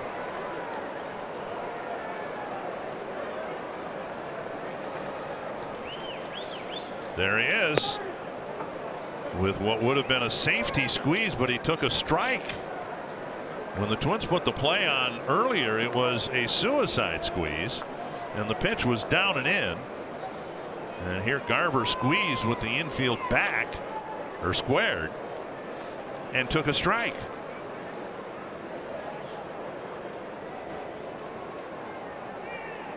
And now he takes strike 2.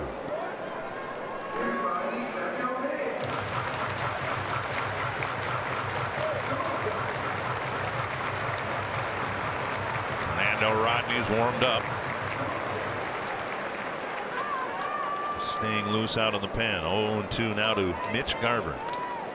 Well, back inside. He went upstairs to strike him out.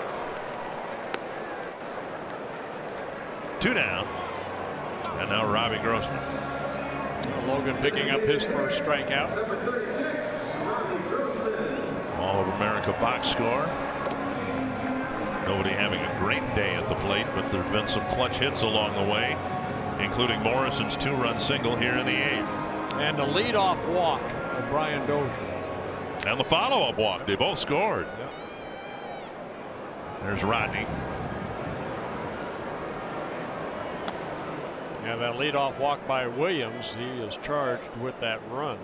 Dozier scoring. Popped up, headed towards the seats. Strike 1.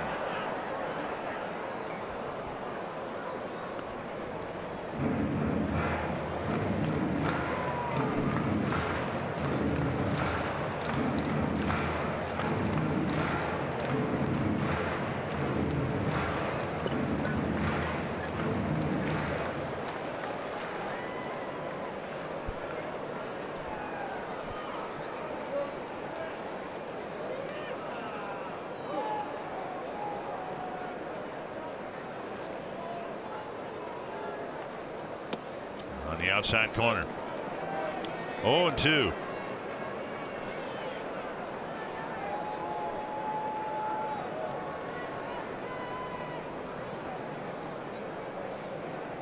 Morrison's 2-run single giving the Twins a 3-1 lead.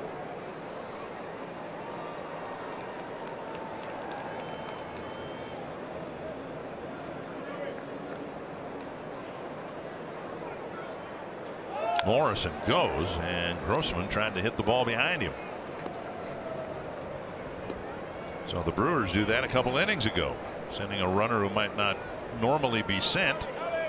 Then they got a little chip shot pop fly single into short right field because Dozier had moved to the bag.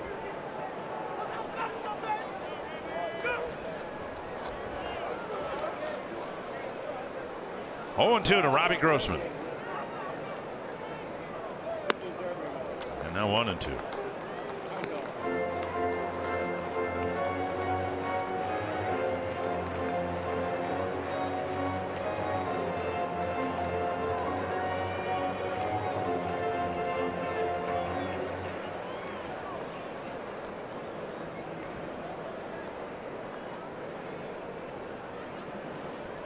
One and 2 to Grossman. Nice block by Bandy, keeping Escobar at third base and keeping Morrison at first.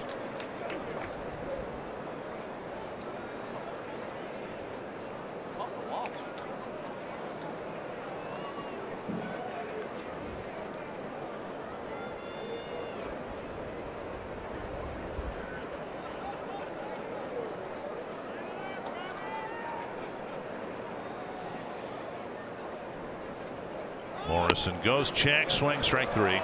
The pitch was called a strike, and the Twins strand 2, but they score 2. Fernando Rodney will have his save opportunity.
Had a save opportunity, but he's been pretty good since the blow up in New York.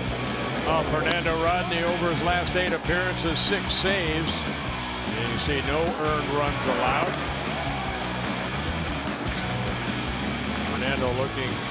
Rodney looking for his 9th save of the season. In his first season with the Twins, 308 career saves for Fernando Rodney. 3-time All-Star, comeback player of the year back in 2012. He was with the Tampa Bay Rays. Twins have won just 1 game on this homestand. That was against the Cardinals, and Rodney saved it. Morrison's 2-run single in the bottom of the 8th, setting things up nicely in the 9th. Santana, Villar, and Saladino lined up to face Fernando Rodney.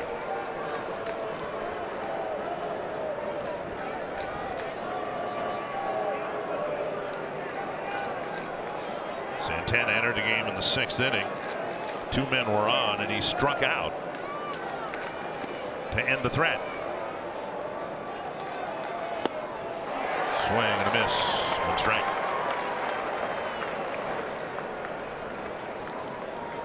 Well, Rodney with a fastball, very good changeup and a breaking ball. Look at the movement on that. A 2-seamer with about 8 inches of movement.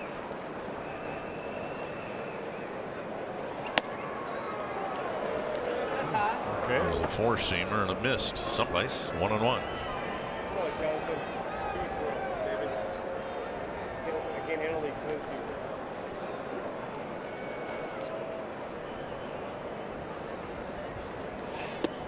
And there's the outside corner. Santana did not like that call. 1 and 2. We've seen 3 fastballs.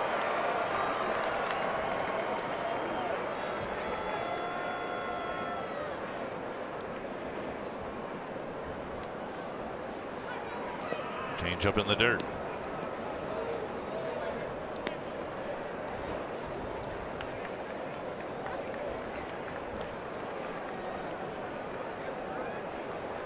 Rodney, the 4th relief pitcher.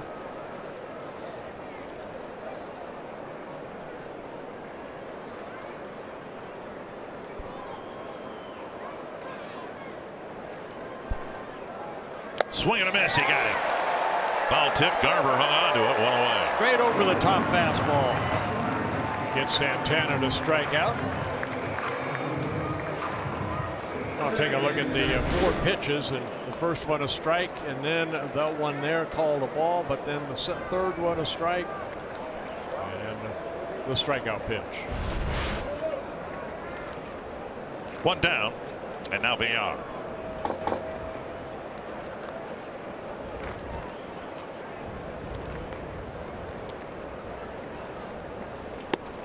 Big swing and a miss. The Brewers with the 3 series make up this road trip, and they have won all 3. Successful road trip regardless of what happens here in the 9th. The Twins, meanwhile, just trying to get back in the win column after a couple of home losses. Same pitch, same swing, same result, 0-2.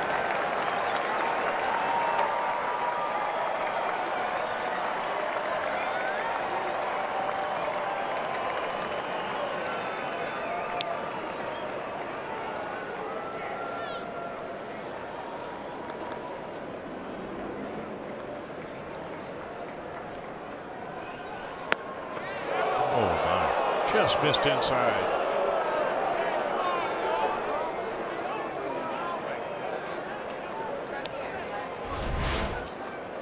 Let's see what Fox Track says.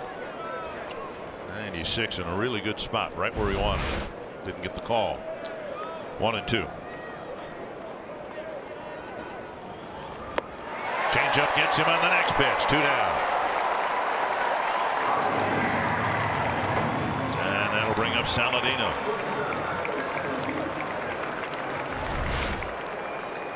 Well, 2 straight strikeouts. Good changeup right there. Good movement. Saladino with a pair of hits and a fly ball.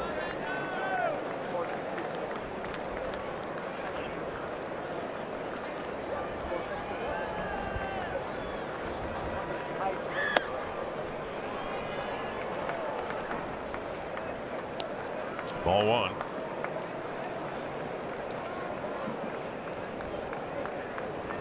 Manny Piña's in the on deck circle. If Saladino extends the game, the Brewers will pinch hit it on the outside corner. One thing that's happened with Rodney, much better control of his pitches. The strikes are pitcher's strikes, not hitter's strikes, and that's one of the reasons he's had so many scoreless outings in a row. And now the Twins are 1 strike away from winning the series finale.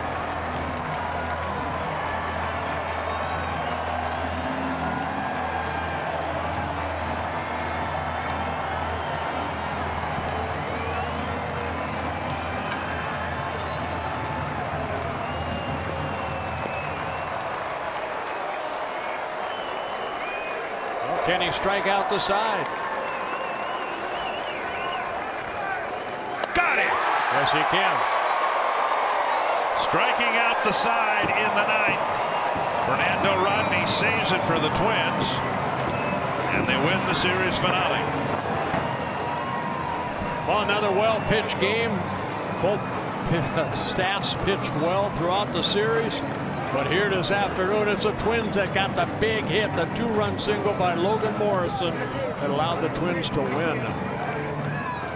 A well-pitched ball game, couple of clutch hits. Tom Hanneman, the formula for winning has been elusive, but the Twins followed it perfectly here today. You're right, Dick. Perfect day and a perfect finish for Twins fans as Minnesota salvages the final game of the series. Up next on Twins Live, the post-game show, Justin Morneau will break it all down.